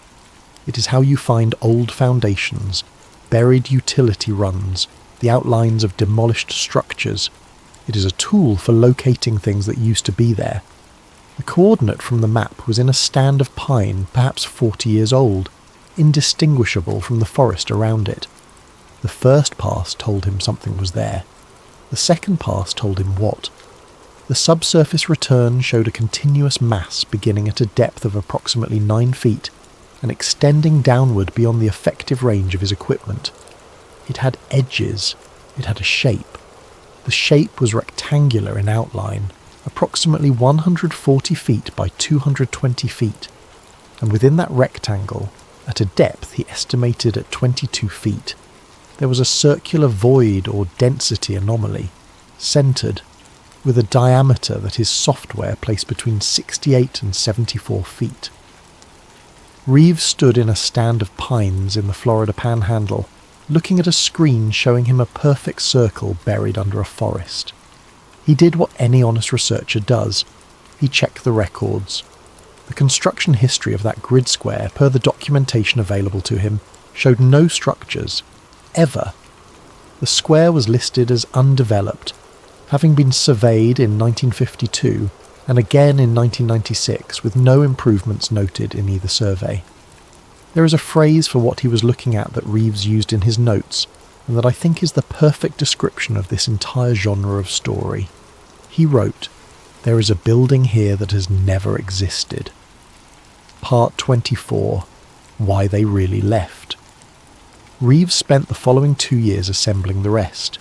He never got a document that proved anything. He never found a smoking gun, and by the nature of the thing he was looking at, no such document was ever going to exist. What he assembled instead was a shape, made entirely out of absences, missing pages, renumbered binders, personnel who retired in unusual clusters, contracts that had been corrected, a grid square that had been surveyed twice and found empty both times, and a survey report from 1983 that was referenced in an index but was not in the file. And what he concluded at the end of it was this: the 6 men did not run because they were frightened of the technology. That is the version people always assume, and it is wrong, and the difference matters. They ran because of what the technology implied about the world they were about to be living in. Consider it clearly. A machine that can shape space is not primarily a vehicle. It is a delivery system. Its first and most obvious application is not exploration. It is the movement of things from one place to another without crossing the distance between. Every strategic arrangement in the 20th century rested on the fact that distance is real. Deterrence works because a weapon must travel, and travel takes time, and time permits detection, and detection permits response. Every early warning system, every treaty, every hard-won piece of arms control architecture sits on the assumption that things must cross the space between here and there. Remove that assumption, and everything built on top of it falls at once, not gradually, instantaneously, in the moment the capability becomes real, and silently, because the first party to hold it has overwhelming reason to say nothing. That is what the 6 men understood in the summer of 1990, standing in a hangar in Florida, watching a plate hang in the air. They were not looking at a marvel. They were looking at the end of warning, and they made a calculation that soldiers are, in fact, specifically trained to make. They calculated that the thing they had sworn to protect was not the program. It was the country, and the country included the arrangement that kept the country from being erased in an afternoon. They decided that the only defensible act was to make the thing public, because a capability that everyone knows about is a capability that can be negotiated, and a capability that only one party knows about is a capability that will be used. They failed. That is the ending. They failed, and they were prosecuted for absence without leave, and the story that survived them was a story about 6 confused men chasing the end of the world. Part 25. The Last Tape. The package arrived at Daniel Reeves' office on an ordinary Tuesday. A padded envelope, no return address, a postmark from a city he had no connection to. Inside was a videotape, not the original. The original format had been half-inch industrial videotape, and this was a modern digital transfer on physical media, along with a single sheet of paper bearing nothing but a handwritten line reading that the source material had been restored from a degraded copy, and that some portions were unrecoverable. The label on the case had been reproduced from the original. It read, Site 13, Test 7. Reeves watched it that night, alone, in his office, with the door locked, which he later admitted was an absurd precaution and which he could not talk himself out of. The footage ran for 19 minutes. The first 14 were an engineering record, dull in the way all engineering records are. A fixed camera on a tripod, a view of a large interior space, a circular structure at the centre, technical call-outs on a whiteboard in the corner of the frame, too distant to read, time code running in the lower right. At minute 14, the picture began to degrade. Not the tape, the picture. The image of the room itself became difficult in a way Reeves struggled to describe. The straight lines of the scaffolding acquired a curvature that increased toward the centre of the frame. The proportions of the room stopped being consistent from one side of the image to the other. At minute 15 and 40 seconds, the far wall of the chamber was no longer there. Reeves stopped the playback and went back and watched that section 11 times. For a duration he measured at approximately 1.5 seconds. The wall at the rear of the frame was replaced by an area of the image that was not the wall. It was not black. It was not static. It was by his description exterior. There was a horizon in it.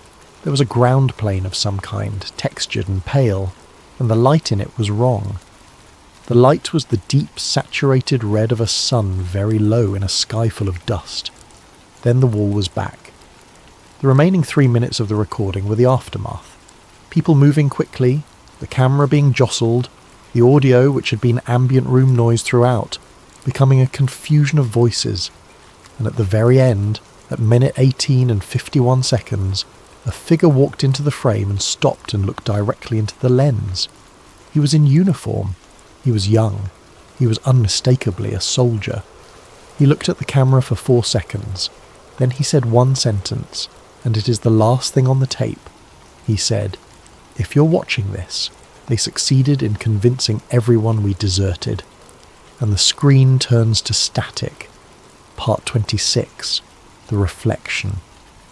So, here is where we leave it. Not with proof, because there is no proof, and there was never going to be. That is not what this kind of story offers. What it offers is a shape. And I want to leave you with the shape rather than the answer, because the shape is the thing that stays with a person, and because I have been honest with you all night about what is real here, and I'm not going to spoil that in the last 5 minutes by pretending the story is anything other than what it is. Here is what is true. 6 real men, extraordinarily well trained, psychologically screened, professionally successful, walked off a military base in Florida together on a July morning in 1990, and a nationwide search followed, and the explanation the world received was about the end of days. That happened. That is documented. And it remains, 36 years later, genuinely strange. Everything else tonight was ours. The hangar, the ring, the physicist, the tape, Rebecca Sloan, Daniel Reeves, and the circle buried under the pines.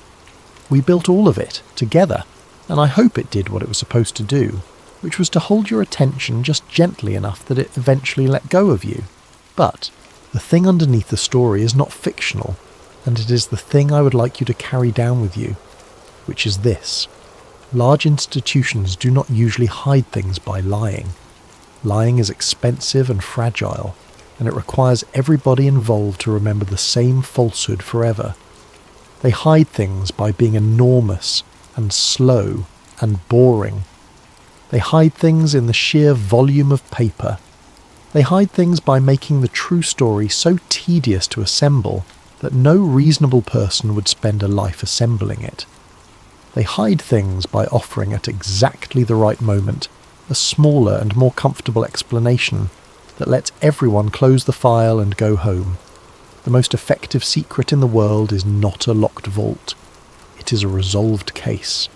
And that is worth remembering, not because there is a buried circle in the Florida sand, but because there are 10,000 ordinary, unremarkable, entirely non-conspiratorial situations in every one of our lives where the same principle quietly applies.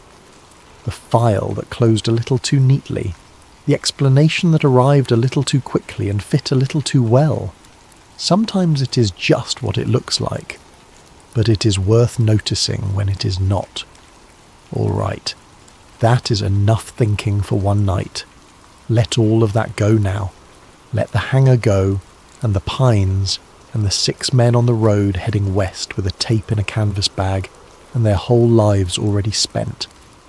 Let the room around you be exactly the size it is. Let the ceiling be at its ordinary distance. Let the walls stay where they are. Feel the weight of your body against whatever is holding it up, and notice that you do not have to hold yourself up at all. That has been taken care of. It has been taken care of the entire time. Breathe in slowly and let it go out on its own without pushing it. Again. Let the jaw unclench. Let the shoulders drop one more time, because they have crept back up while you were listening. They always do. There is nothing left for you to do tonight. Nothing needs solving. The file is closed, and this time that is a good thing.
Before we begin tonight, a quick shout out to Benji who suggested this topic, and to everyone else.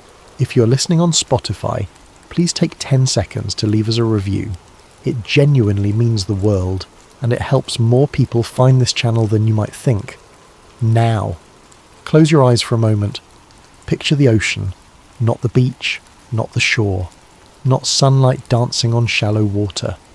Picture the deep ocean, the kind of ocean that has no floor you can see, the kind where darkness begins 30 feet below the surface and stretches down for miles into cold, crushing black. The kind of ocean that does not care about you. Now picture that ocean doing something impossible. Folding, not violently, not dramatically, slowly, quietly, like paper being pressed between two enormous hands somewhere far beneath the surface. A fold so vast it affects not just water, but space. Not just space, but time. Now picture a ship sailing through that fold. The crew does not feel anything unusual at first. The compass begins to drift. The GPS loses its satellites. The depth sounder shows numbers that make no sense. 30 feet, then 3,000 feet, then nothing at all. Then the sky changes colour. Not darker, not stormier, older, as if the sunlight reaching the deck has travelled through a different century before arriving. And then the ship is gone. Not sunk, not wrecked, just gone. That is the Bermuda Triangle as most people understand it. A place where things disappear. A cursed stretch of ocean between Miami, Bermuda and Puerto Rico, where ships and aircraft vanish without explanation, where compasses spin, where rescue crews find nothing but open water. But what if the triangle itself, the shape, the name, the story, was the distraction? What if the real phenomenon is not a triangle at all? What if it is something far older, far stranger, and far more terrifying, buried not in the sky above the ocean, but in the rock beneath it? Tonight, we go deeper than the legend. Tonight, we follow the corridor. The Bermuda Triangle entered public consciousness not through government reports or scientific discovery, but through a magazine. In February of 1964, a writer named Vincent Gaddis published an article in Argosy magazine. He drew a triangle on a map connecting Miami, Bermuda and Puerto Rico. He called it the Deadly Bermuda Triangle. He listed the disappearances, he described the mystery, and he gave the public something they had never had before, a shape to be afraid of. A triangle is a remarkable thing to fear. It is precise, geometric. It has corners and edges and a definable interior. It can be drawn on a map, coloured in and pointed to. It gives the mystery a boundary, a territory. It makes the unknown feel knowable, even if only as a zone of danger. The public loved it. Books followed. Television specials followed. Charles Berlitz published a best-selling book in 1974 titled simply The Bermuda Triangle, which sold millions of copies and cemented the legend into popular culture. By the 1980s, the Bermuda Triangle had become one of the most recognisable paranormal concepts in the world, sitting comfortably alongside UFOs, Bigfoot, and the Loch Ness Monster in the hierarchy of beloved mysteries. But here is what the books did not tell you. The triangle was invented, not the disappearances. Those were real, or at least documented. But the triangle shape itself, that precise geometric boundary, was a literary device, a way to contain and organise a collection of unrelated incidents spanning decades and different weather conditions and different vessel types and different navigational eras. When researchers began plotting the actual disappearances on maps without the pre-drawn triangle, something immediately strange emerged. The incidents did not cluster inside the triangle. They clustered along a line, a corridor, a curved, irregular path running through the Western Atlantic, hugging the edge of the continental shelf, passing over areas of unusual seafloor topology, crossing regions where magnetic readings had always been slightly wrong. The triangle was not an accident of geography, it was an accident of storytelling. And now, decades later, a retired oceanographer named Dr. Elias Marrow, a man who had spent his career mapping the ocean floor for the United States Navy, is sitting in a small apartment in coastal Virginia, surrounded by old survey documents, magnetic readings, and naval logs that were never meant to be read by civilian eyes. He's not a believer in the paranormal. He is a scientist who has spent his entire professional life explaining the ocean with data. But the data he is looking at right now is not explaining anything. It is asking a question. And the question is this: what is buried beneath the Atlantic that turns on and off like a machine? To understand what Marrow finds, you first have to understand the incident that started everything. December 5th, 1945. Naval Air Station, Fort Lauderdale, Florida. 5 TBM Avenger torpedo bombers sit on the runway in the late afternoon light, engines warming. The pilots are students mostly. The mission is routine, a training exercise, a navigation triangle over the ocean, the kind of flight they have done dozens of times before. The lead plane is piloted by Lieutenant Charles Taylor, an experienced aviator with more than 2,500 hours of flight time. They call the flight Flight 19. They take off at 2:14 in the afternoon. 2 hours later, the air traffic control tower at Fort Lauderdale receives a transmission from Taylor that no one expects. Calling tower. This is an emergency. We seem to be off course. We cannot see land. The tower responds. Taylor's transmissions are fragmented, patchy, interrupted by static that the controllers find unusual for the atmospheric conditions. What follows over the next several hours is a slow, strange unravelling. Taylor reports that his compasses are not working correctly. He believes, based on the landmarks he can see below, that he is over the Florida Keys, the chain of islands southwest of Miami. Controllers suspect he is actually over the Bahamas, which would put him east and northeast of his intended position.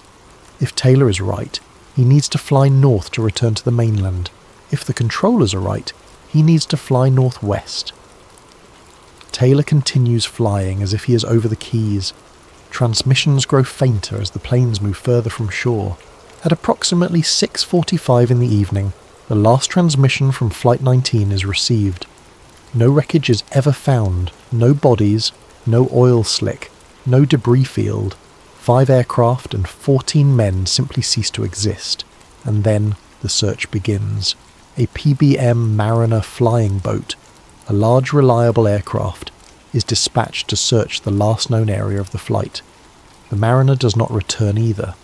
No mayday call is received, no distress signal. It vanishes as completely as Flight 19. A ship in the area later reports seeing a brief explosion in the sky at the time the Mariner would have been in the region. The official investigation concludes the aircraft possibly exploded due to a fuel leak. PBM Mariners were known to sometimes accumulate flammable fumes. The official explanation for Flight 19 involves navigational error, fuel exhaustion, worsening sea conditions, and the likelihood that the aircraft ditched in open water under conditions that prevented recovery. For most skeptics, this is enough. For Marrow, it is the beginning. Because when he overlays the last known position, estimates of Flight 19 onto his magnetic anomaly maps, something unexpected appears. Taylor's reported compass confusion is consistent with a localized magnetic disturbance. Not a permanent magnetic variation. Those are charted, known, accounted for by any competent navigator. A transient one. A temporary deviation that appears, affects compass readings, and then stops. Taylor was not incompetent. He was not lost in the ordinary sense. His compass was telling him something was north that was not north, and Flight 19 flew into the ocean, because the ocean briefly rearranged its own directions. Dr. Elias Marrow did not go looking for the Bermuda Triangle. The Bermuda Triangle came to him. In the winter of 2019, Marrow receives a package from the estate of his former colleague, Dr. Raymond Voss. Voss had been a geomagnetic survey specialist with the Naval Oceanographic Office during the 1960s and 70s, working on classified projects that were never fully declassified. He died quietly in a retirement community in Annapolis without ever speaking publicly about his work. The box Voss leaves Marrow contains survey documents, sonar printouts, and handwritten notes. Most of it is familiar, the ordinary documentation of ocean floor mapping. But one folder is different. It is labelled only with a designation, B7. Inside are partial scans of a seafloor region east of the Bahamas at a depth of approximately 9,000 feet. The scans are from 1972, taken using then state-of-the-art side-scan sonar technology. They are incomplete. The scan covers only a portion of the area, as if the survey vessel was redirected before it could finish. What is visible in the scan is strange. The seafloor in that area contains long, parallel formations running in one direction, crossed at regular intervals by perpendicular structures. The overall pattern creates something resembling a vast calibration grid, a series of channels and ridges arranged with a symmetry that does not match the natural geology of the region. Natural seafloor formations in the Atlantic at that depth are typically irregular. Volcanic ridges, sediment flows, fault scarps. They have texture and variation. They meander. These do not meander. They are parallel. They are consistent.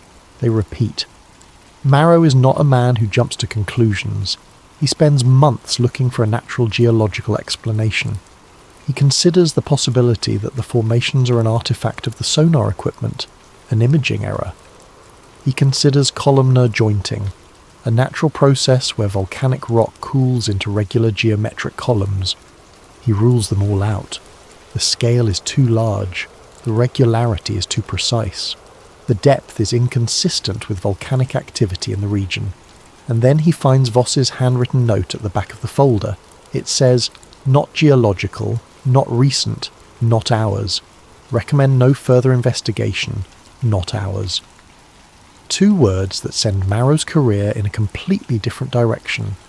He begins mapping every documented Bermuda Triangle incident he can find against his new reference point. Seafloor formation B7. He maps weather data, magnetic readings, reported compass anomalies, last known coordinates, and the dates and solar conditions at the time of each disappearance. The correlation is not perfect. It is messy and statistical, the way real patterns always are. But it is there. The incidents cluster above and around B7 in a way that cannot be explained by chance alone. Whatever is buried beneath the Atlantic seafloor east of the Bahamas, it appears to be doing something. Something that occasionally, temporarily, catastrophically interferes with navigation. Something that has been doing it for a very long time. Magnetic variation is a well-understood phenomenon. The Earth's magnetic field is not uniform. It has regions of stronger and weaker intensity, areas where compass readings deviate from true geographic north by predictable amounts. These variations are mapped, charted, updated regularly, and accounted for in every modern navigation system. A ship's navigator in the Western Atlantic knows exactly how much to correct for magnetic variation. This is not what Marrow is looking for. He is looking for something different, something the official charts do not and cannot account for because it does not stay in one place. He calls them transient anomalies, brief, localized episodes of unusual magnetic behavior that appear in a region for a limited time and then dissipate. They are not mythological. They are documented, if rarely and quietly. Marrow finds a reference in a 1963 naval survey log that was partially declassified in the 1990s, without attracting much public attention. The note, written by a survey officer during a routine Atlantic crossing, reads, "Unusual compass behaviour observed. Duration approximately 11 minutes. Deviation exceeded expected variation by a factor of approximately 12. No meteorological explanation identified. Logged as instrument anomaly pending review." Instrument anomaly pending review. That is how official documents handle the inexplicable, not with drama, with the most boring possible explanation, filed and forgotten. But Marrow finds more of them. Not many. They are scattered through decades of maritime and naval records, each one individually explainable as equipment malfunction or human error, each one buried in a footnote or appendix. But together they form a pattern. The transient anomalies appear to pulse. They occur more frequently during periods of elevated solar activity. They intensify during certain tidal cycles. They cluster, not randomly, but along the same curved corridor that runs above B7. Marrow begins to understand what he's looking at. Not a constant danger, a periodic one. The Bermuda Triangle does not operate all the time. It cannot. If it did, the Atlantic would be ungovernable, and the scale of disappearances would be vastly larger than the historical record shows. It activates. Under the right combination of conditions, solar pressure, tidal stress, deep ocean currents, something beneath the seafloor generates a temporary magnetic disturbance strong enough to confuse navigation instruments, disorient pilots and sailors, and in extreme cases create what Marrow begins to call a navigational void, a volume of space in which compass direction, GPS positioning, and even human spatial orientation become unreliable. For a ship caught in a navigational void, north is not north. For an aircraft caught in one, up is not necessarily up. For a crew caught in one, the horizon itself cannot be trusted. And in 1945, when Flight 19's compass began to spin, Lieutenant Taylor was not confused. He was right. His compass was pointing somewhere else entirely. The 1950s and 1960s were the golden age of underwater listening. As the Cold War intensified, the United States Navy expanded an extraordinary surveillance network across the Atlantic Ocean. The sound surveillance system, known as SOSUS, was a series of hydrophone arrays anchored to the ocean floor, stretching across the Atlantic in long chains, listening for the acoustic signature of Soviet submarines. It was one of the most ambitious and classified intelligence programs in American history, and it worked. SOSUS gave the Navy an unprecedented picture of submarine activity in the Atlantic, tracking Soviet vessels from thousands of miles away. But in the course of building and monitoring this network, the Navy discovered something they had not been looking for. Certain regions of the Atlantic produce strange acoustic behaviour. Sonar returns that arrived before they were sent. Echoes that came from empty water. Transmissions that bounced in physically impossible directions. Certain fixed hydrophones occasionally recorded sounds that analysis teams could not identify. Not biological, not mechanical, not geological in any conventional sense. Marrow uncovers references to a classified program that ran parallel to SOSUS from approximately 1958 to 1971. This program, which he finds referenced only obliquely in the documents Voss left him, is designated Project Deep Compass. Where SOSUS tracked submarines, Deep Compass studied the anomalies. The program focused on a specific zone of the Atlantic where acoustic and magnetic behaviour consistently defied modelling. Submarines running through certain coordinates reported events that were quietly documented and quietly classified. Crew members reported experiencing intense disorientation, not dizziness, not illness, but a sensation of directional confusion. Veterans of dozens of ocean deployments described the feeling as walking into a room and suddenly being unable to determine which wall was the floor. Clock drift was documented. In several cases, chronometers aboard vessels passing through the zone showed measurable time discrepancies that could not be accounted for by mechanical failure. Sonar echoes returned in the wrong order. Sequences of sound that should have arrived in a specific temporal pattern arriving scrambled, as if the sequence of cause and effect had been briefly shuffled. One classified note from a Deep Compass researcher, a single paragraph partially redacted, describes the phenomenon in language that Marrow finds remarkable for a government document from the 1960s. Propagation behaviour in the study zone suggests localised space-time metric distortion, consistent with intense gravitational or electromagnetic field gradient. This interpretation is rejected as physically impossible. Alternative explanations under investigation. Localised space-time metric distortion, rejected as physically impossible. Alternative explanations under investigation. Marrow reads that paragraph approximately 40 times before he puts it down, because what the Deep Compass researcher was describing in the cautious and deniable language of classified bureaucracy was a region of the ocean where the normal rules of physics briefly failed to apply. Not in a science fiction way, in a measurable, documentable, terrifying way, and the Navy knew. Here is where Marrow's research takes its strangest turn. The popular mythology of the Bermuda Triangle focuses almost entirely on disappearances, things that go in and do not come out, ships that vanish, aircraft that cease to exist, people who are never found. But Marrow finds a different category of documented incident that receives almost no attention. He calls them returns, not disappearances, returns. The first case that catches his attention involves a commercial fishing vessel found adrift approximately 80 miles northeast of Nassau in 1967. The boat was in good condition.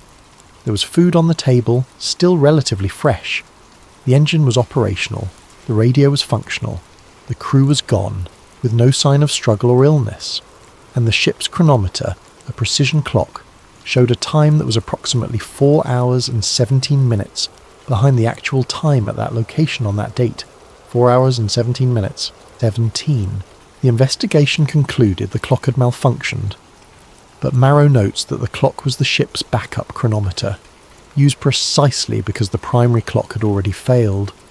Both clocks, independent instruments, showing the same incorrect time, as if the ship had spent 4 extra hours somewhere the clocks could not reach. The second case involves a life raft found in 1973 floating in the Western Atlantic.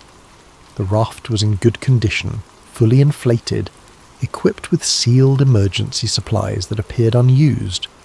Maritime records showed no missing vessel report that matched the raft's type or configuration. The raft's identification number was traced to a vessel that had been reported missing in 1969, 4 years earlier. The raft looked new. The third case is perhaps the strangest. A distress call received by a Coast Guard station in 1978. The call gave a vessel name, a position, and a description of engine failure. Coast Guard vessels responded and found nothing.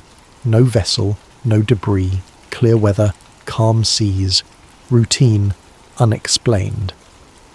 But the frequency of the transmission, the call sign used, and details of the distress message matched a vessel that had been documented as missing in 1952, 26 years earlier. The official explanation was a hoax. Marrow does not think it was a hoax. He thinks the transmission was real. He thinks the 1952 vessel was caught in an activation event that displaced it through time, not to another dimension, not through a portal, but through the same kind of field distortion that Deep Compass researchers had observed bending acoustic propagation in the zone. If a sound wave can be displaced in time, if an echo can arrive before its source, then perhaps under sufficiently extreme conditions, the vessel generating that echo can be displaced too. Not destroyed, displaced. And occasionally briefly something comes back. Before the Cold War, before Flight 19, before radar, before radio was standard equipment on ocean vessels, the USS Cyclops. The Cyclops was a United States Navy collier, a bulk cargo vessel designed to carry coal and fuel to naval vessels at sea. In 1918, it was one of the largest ships in the naval fleet, measuring over 500 feet in length and displacing approximately 19,000 tons when fully loaded. In March of 1918, the Cyclops was carrying approximately 11,000 tons of manganese ore from Barbados to Baltimore. She carried a crew of 306 men under the command of Lieutenant Commander George Worley. She was never seen again. No distress call was received, no wreckage was found, no bodies were recovered. The ship did not encounter a submarine attack. Naval records for the period show no German submarine activity along the Cyclops' route. Weather in the region was described as moderate. The ship was in good condition. There was no obvious mechanical deficiency. 306 men. Gone. The Cyclops' disappearance remains one of the largest losses of life in United States naval history outside of combat. Despite extensive searches at the time and numerous subsequent investigations, no physical trace of the vessel has ever been definitively identified. When Marrow overlays the Cyclops' documented route against his anomaly model, The results are precise in a way that makes him uncomfortable. The Cyclops was sailing through a predicted activation corridor during a period of unusual geomagnetic disturbance, a period well documented in the scientific literature of the era, associated with elevated solar activity in the spring of 1918. The Navy did not create the anomaly beneath the Atlantic. The anomaly was there before the Navy existed, before the United States existed, before European ships crossed the Atlantic. Whatever is buried in the seafloor east of the Bahamas has been active for a very long time. The Cold War experiments did not produce the phenomenon, they found it. And when Marrow begins pulling the thread on what the Navy did after they found it, the story becomes darker. Because finding a natural phenomenon of this magnitude, a phenomenon that can misplace ships and aircraft, that can briefly distort the physics of a region of ocean, that appears to be tied to some ancient structure on the seafloor, does not lead to public disclosure. It leads to classification.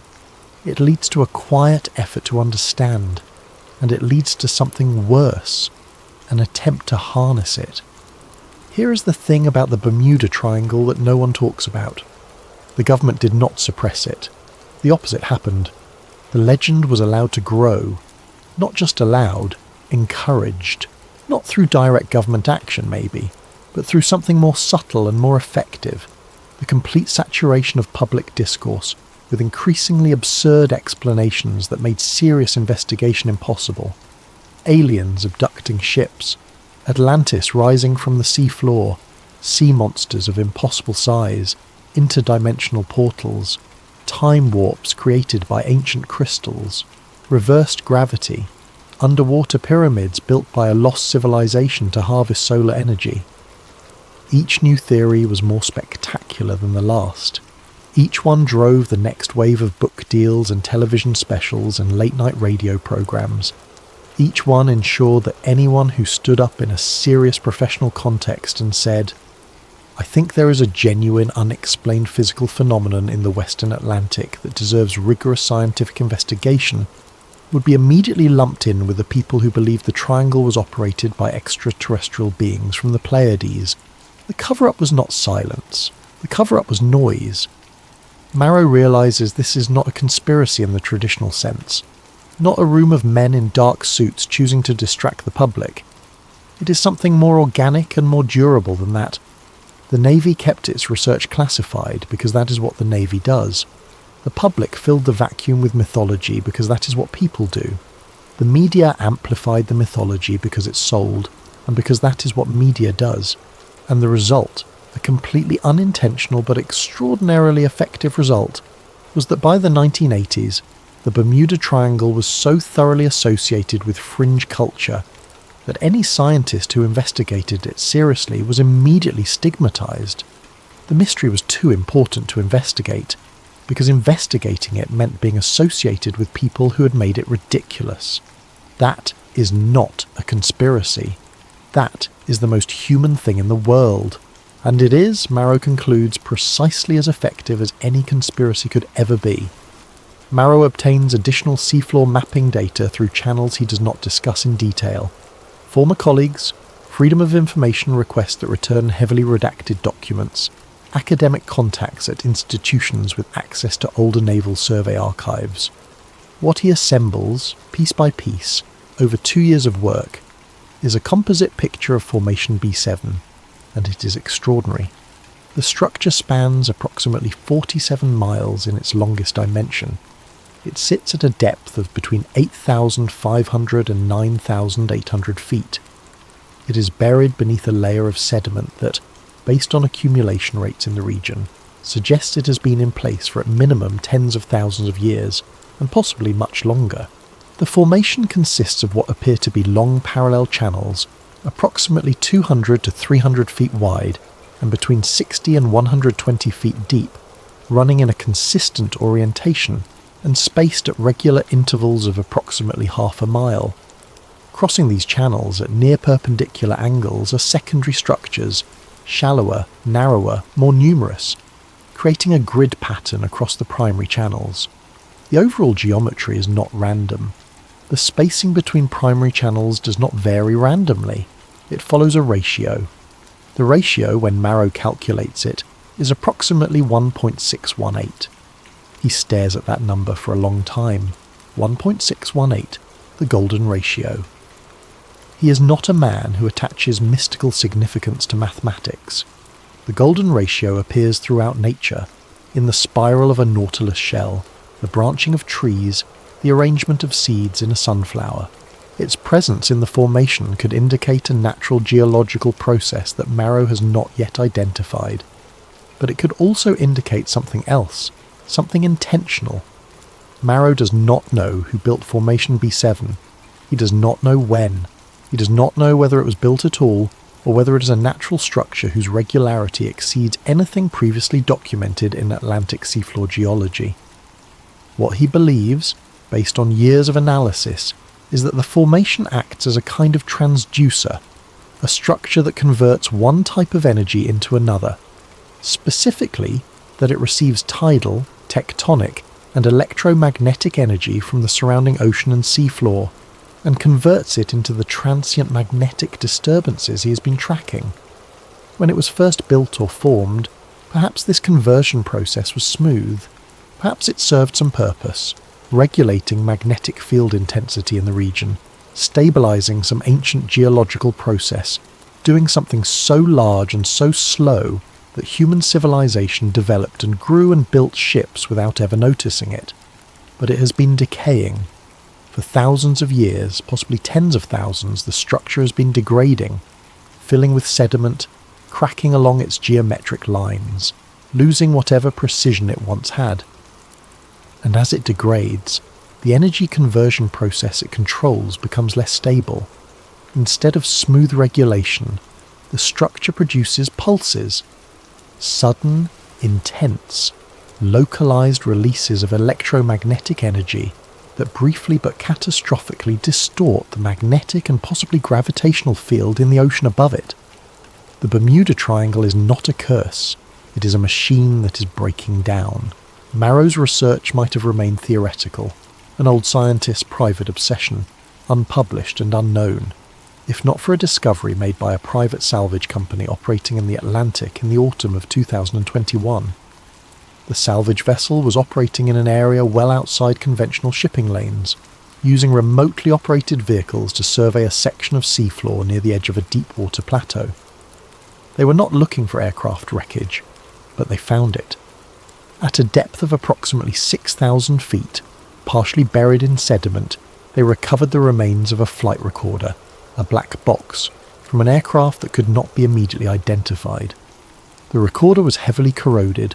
The memory unit was damaged, partial data was extracted. The salvage company, unsure of the legal implications, reported the discovery to maritime authorities and made available a partial transcript of the recovered audio, which was released in heavily redacted form to a small number of researchers. Marrow obtains a copy through a contact in the oceanographic community. Most of the transcript is corrupted beyond interpretation. Fragments of cockpit conversation, instrument readings, the kind of ordinary flight communication that fills black box recordings from every era of aviation. But two exchanges are intact. In the first, a voice, presumably the pilot, says, "The horizon is above us, not below us, not at our level, above us." A pilot reporting that the horizon is above the aircraft. In the second exchange, a different voice responds, "We are seeing water on both sides of an aircraft in flight." Marrow understands what these phrases describe. The pilots were experiencing a complete failure of spatial orientation, not the kind caused by cloud cover or unusual light conditions, but a fundamental inability to determine which direction was up. Not because they were confused, because the directions themselves had shifted. If a transient magnetic disturbance strong enough to disable compass readings had also, at its peak intensity, briefly altered the local gravitational gradient, the effect on a crew would be exactly this. The horizon would appear to move, the surface of the ocean would appear above, beside, or at impossible angles. The sky and the sea would become indistinguishable.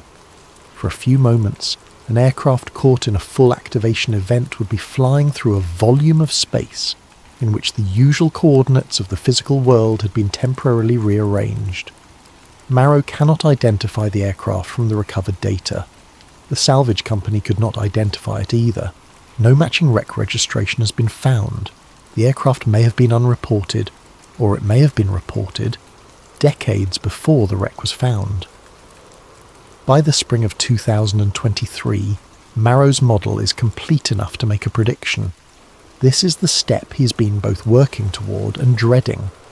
Prediction is the test of a theory, not anecdote, not pattern matching, not the retrospective correlation of old data. Prediction. If his model of Formation B7's activation conditions is correct, if the transient anomalies are caused by a specific combination of solar activity, tidal phase, and deep ocean pressure fluctuation, then the model should be able to predict when, and approximately where the next significant activation event will occur, and it does. According to Marrow's calculations, an activation window of unusual intensity is approaching.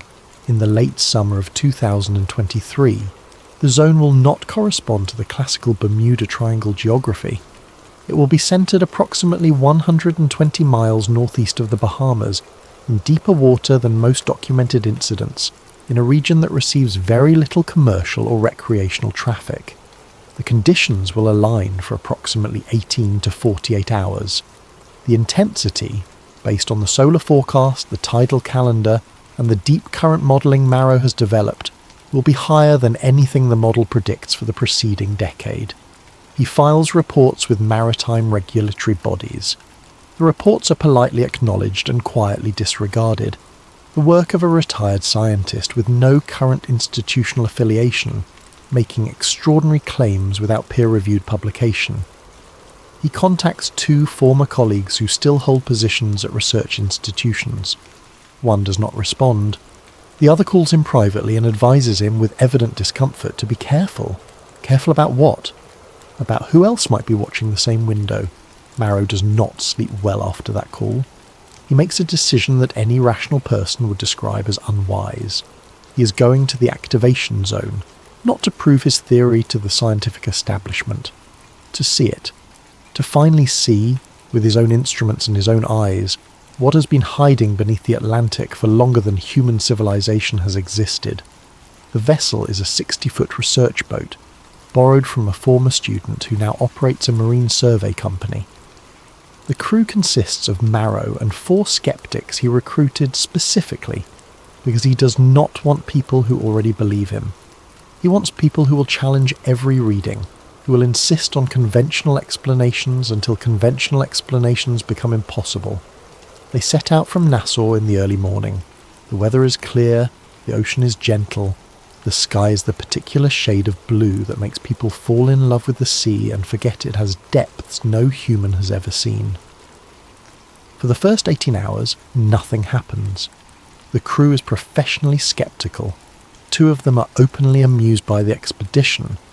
One keeps a running log of entirely normal instrument readings, annotated with dry commentary. The mood is collegial and slightly condescending toward Marrow, in the way that the young and certain tend toward the old and obsessed. Then, at approximately 3 in the morning on the second day, the first instrument anomaly appears. The GPS loses its satellite connection. Not completely. It flickers. 4 satellites, then 2, then none, then 4 again. The position display stutters between 3 different coordinates, none of which agree with each other. The crew member who has been keeping the ironic log stops making ironic comments. They switch to the backup GPS. It shows the same behaviour. Then the compass begins to drift. Not spin wildly, nothing dramatic. A slow, smooth rotation, like a clock moving in the wrong direction. Marrow watches the crew member responsible for navigation check and recheck the instrument. Tap it. Hold a reference magnet near it to verify it responds to external magnetic fields. The compass responds correctly to the reference magnet. It responds incorrectly to the Earth. The depth sounder begins producing readings that no one can make sense of. The seafloor in this region is at approximately 8,000 feet. The depth sounder shows 4,000 feet, then 12,000. Then, for a period of approximately 7 minutes, it shows no return at all, as if there is no seafloor beneath the vessel, as if the ocean goes down forever. Then it shows 30 feet. 30 feet of water, here, in the middle of the Atlantic, miles from any shallow bank or reef. No one on the boat says anything for a long moment, and then the sky changes. It is not a storm. It is not cloud cover. The sky does not darken. It changes colour in a way that none of the crew can adequately describe later.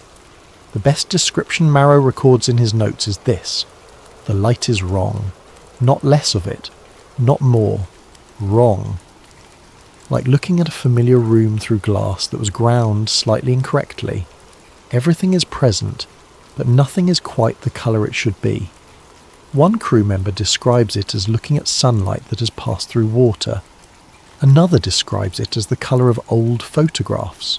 Not sepia, not black and white, but the particular warmth of a photograph taken decades before the one looking at it was born.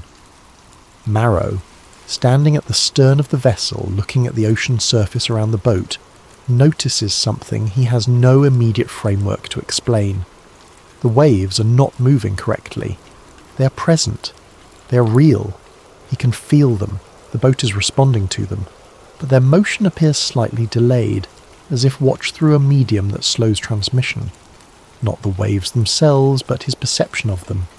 Later, reviewing the timestamps on the instrument logs from this period, Marrow will find a discrepancy that he cannot fully account for even with his own model. The anomalous readings, the compass deviation, the GPS failure, the depth sounder impossibilities, the light change, last for what the instruments record as approximately 41 minutes.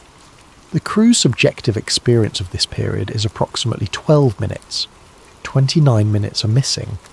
Not in the sense that anyone lost consciousness. Not in the sense that memory was disrupted. In the sense that 41 minutes of clock time passed while 12 minutes of subjective time were experienced. Time, inside the activation zone, runs at a different rate. Not dramatically. Not enough to be noticed moment to moment, but measurably, undeniably different. At the peak of the activation event, Marrow's radio receives a transmission. It comes in on a frequency that no one is using, a frequency associated with military aviation communication from an earlier era, not currently in active use. The voice on the transmission is a man's voice. The audio quality is poor, heavy static, the particular texture of analog radio transmission from the mid-20th century, before digital systems, before satellite communication. The man sounds frightened. He is reporting compass failure. He is reporting that he cannot identify his position. He is asking for guidance. One of Marrow's crew, a woman with a background in aviation communications, listens for a moment and then goes very still. She says, "That is the phonetic alphabet from before 1956. The United States military changed its phonetic alphabet in 1956. What is being spoken on the radio is the older version. The voice on the radio is speaking in the pre-1956 phonetic alphabet." Marrow already knows what he is hearing, but it is the second transmission that stops his heart. Beneath the familiar voice of the distressed pilot, layered under the static like a carrier wave, there is another sound. Not language, not noise. Structured. The same phrase, repeated at irregular intervals, in a register below ordinary human speech, in a pattern that Marrow's acoustic analysis equipment later confirms is not random. The structure is mathematical. The buried formation beneath the ocean is broadcasting, not targeting anyone, not communicating in any way that resembles intentional signalling, but broadcasting, emitting a structured pattern of electromagnetic energy that, when received by a radio tuned to the right frequency at the right moment during an activation event, sounds like something almost but not quite like language. Like a machine running a diagnostic it was designed to run forever, long after anyone who might have read the diagnostic results has ceased to exist. Marrow picks up the radio handset. He's not entirely sure what he intends to say. He presses the transmit button and says his name, his position, and the date. There is a long pause, then the radio answers, not with the distressed pilot's voice, not with the structured mathematical pattern from the formation below, with his own voice, his voice saying, "Do not map the corridor." He has never said those words before. He has never transmitted on that frequency before today. The recording he makes of the transmission is later verified by acoustic analysis to be his own voice, his precise vocal characteristics, his exact speech patterns.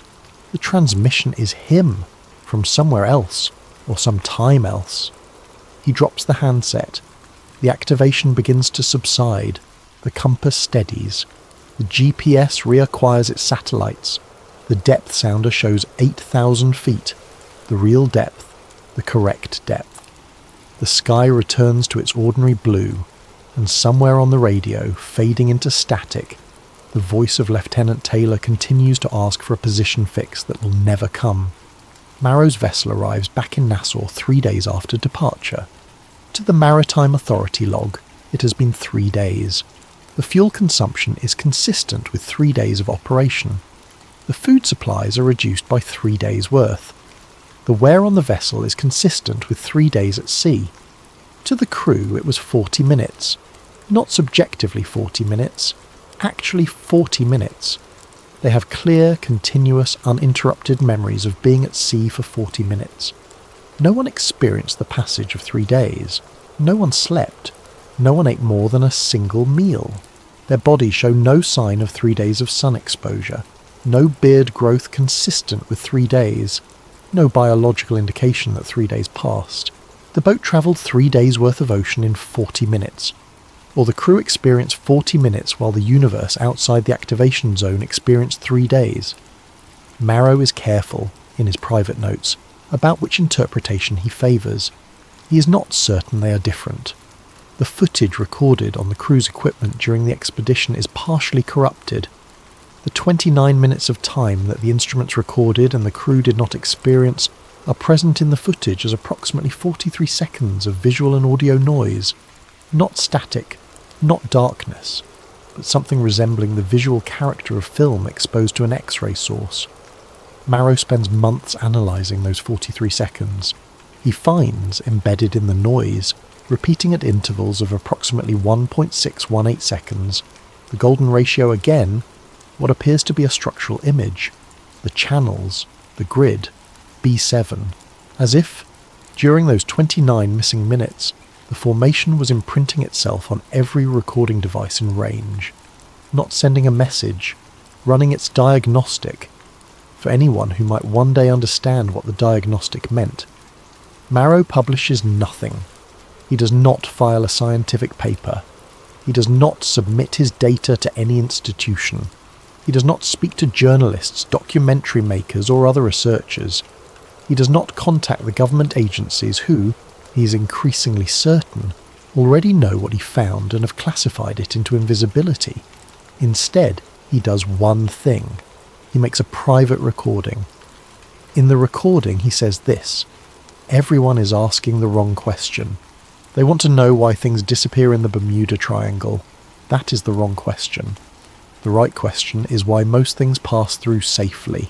Why, if the formation beneath the Atlantic is what I believe it to be, a degrading ancient structure that generates periodic and increasingly intense activation events, why does the Atlantic remain navigable? Why are the disappearances measured in the tens and dozens rather than the hundreds and thousands? Why has the ocean not simply claimed everything that crosses it? I think the answer is that the structure is still, even in its degraded state, doing what it was originally designed to do. Whatever built Formation B7 built it to keep something closed, a rift in the seafloor, a natural discontinuity in the physical fabric of the region, something that, if left uncontrolled, would be catastrophically worse than what we see now. The transient anomalies, the disappearances, the compass failures, the time distortions, are not the structure working. They are the structure failing. They are cracks in a dam, leaks in a seal. The Bermuda Triangle is not a place where the ocean opens up and takes things. It is a place where something beneath the ocean has been holding a door closed for longer than we can imagine, and the door is getting heavier, and the thing holding it is getting weaker. I do not know what is on the other side of the door. I do not want to find out. But one day, not soon maybe, not in any of our lifetimes maybe, but one day the seal will fail completely, and whatever the ancient architects of Formation B7 were keeping closed will open, and we will finally know why they built the machine in the first place. The Bermuda Triangle was never a place on a map. It was a warning label. We just mistook it for a legend. And that is the story of the Bermuda Triangle as Elias Marrow understood it. Not a cursed ocean, not a paranormal portal, not a place of ancient alien technology or divine punishment or random catastrophic tragedy. A failing machine, an ancient seal built by hands or processes we cannot identify, designed to hold closed something beneath the Atlantic that our entire civilization has never known existed. Every ship that vanished in those waters, every aircraft that fell silent mid-transmission, every compass that spun without reason, every clock that ran wrong, every crew member who vanished without a trace. They were not taken by the ocean. They were caught in a warning that no one knew how to read. The triangle on the map is not real, but the corridor beneath the waves is real. And somewhere in the deep Atlantic, 9,000 feet below the surface, buried under decades of sediment and classified documents, and the deliberate noise of a million absurd theories, Formation B7 is still running its diagnostic, still broadcasting its mathematical pattern into every era at once, still doing, in its broken and degrading way, the job it was built to do, holding the door, for now. There is a particular kind of fear that lives not in darkness or in violence, but in the ordinary and the familiar suddenly becoming strange. We accept the ocean, we map it, sail it, harvest from it, celebrate it. We write poetry about it, name our children after it, and use its image to sell perfume and holiday packages and the idea of freedom. We have decided the ocean is ours, and in that assumption, that vast, comfortable, civilizational assumption, we have perhaps never seriously considered what the ocean might be doing while we are busy claiming it. The ocean is 4.5 billion years old. Human beings in roughly our current form have existed for perhaps 300,000 years. Recorded human history is approximately 5,000 years old. Oceanographic science, in any rigorous sense, is perhaps 200 years old. The deepest parts of the ocean have been visited by human beings fewer times than the surface of the moon. We know more about the geography of Mars than we know about the floor of our own ocean. And somewhere down there, in the dark, in the cold, under pressures that would destroy any vessel we have built, Formation B7 is still running, still doing its broken, imperfect, increasingly unreliable work, still generating the pulses that briefly misplace the occasional ship, still broadcasting its mathematical signature into the water above it, still holding something closed that was closed before the first human being ever looked at the horizon and wondered what was beyond it. The question Marrow asked, the one he left on his private recording, the one no institution will ever fund, the one no career-conscious scientist will ever attach their name to, is not a question about the Bermuda Triangle. It is a question about what we are living on top of, and whether whatever built the seal knew we were coming, and whether it built the seal for us, or to keep us in.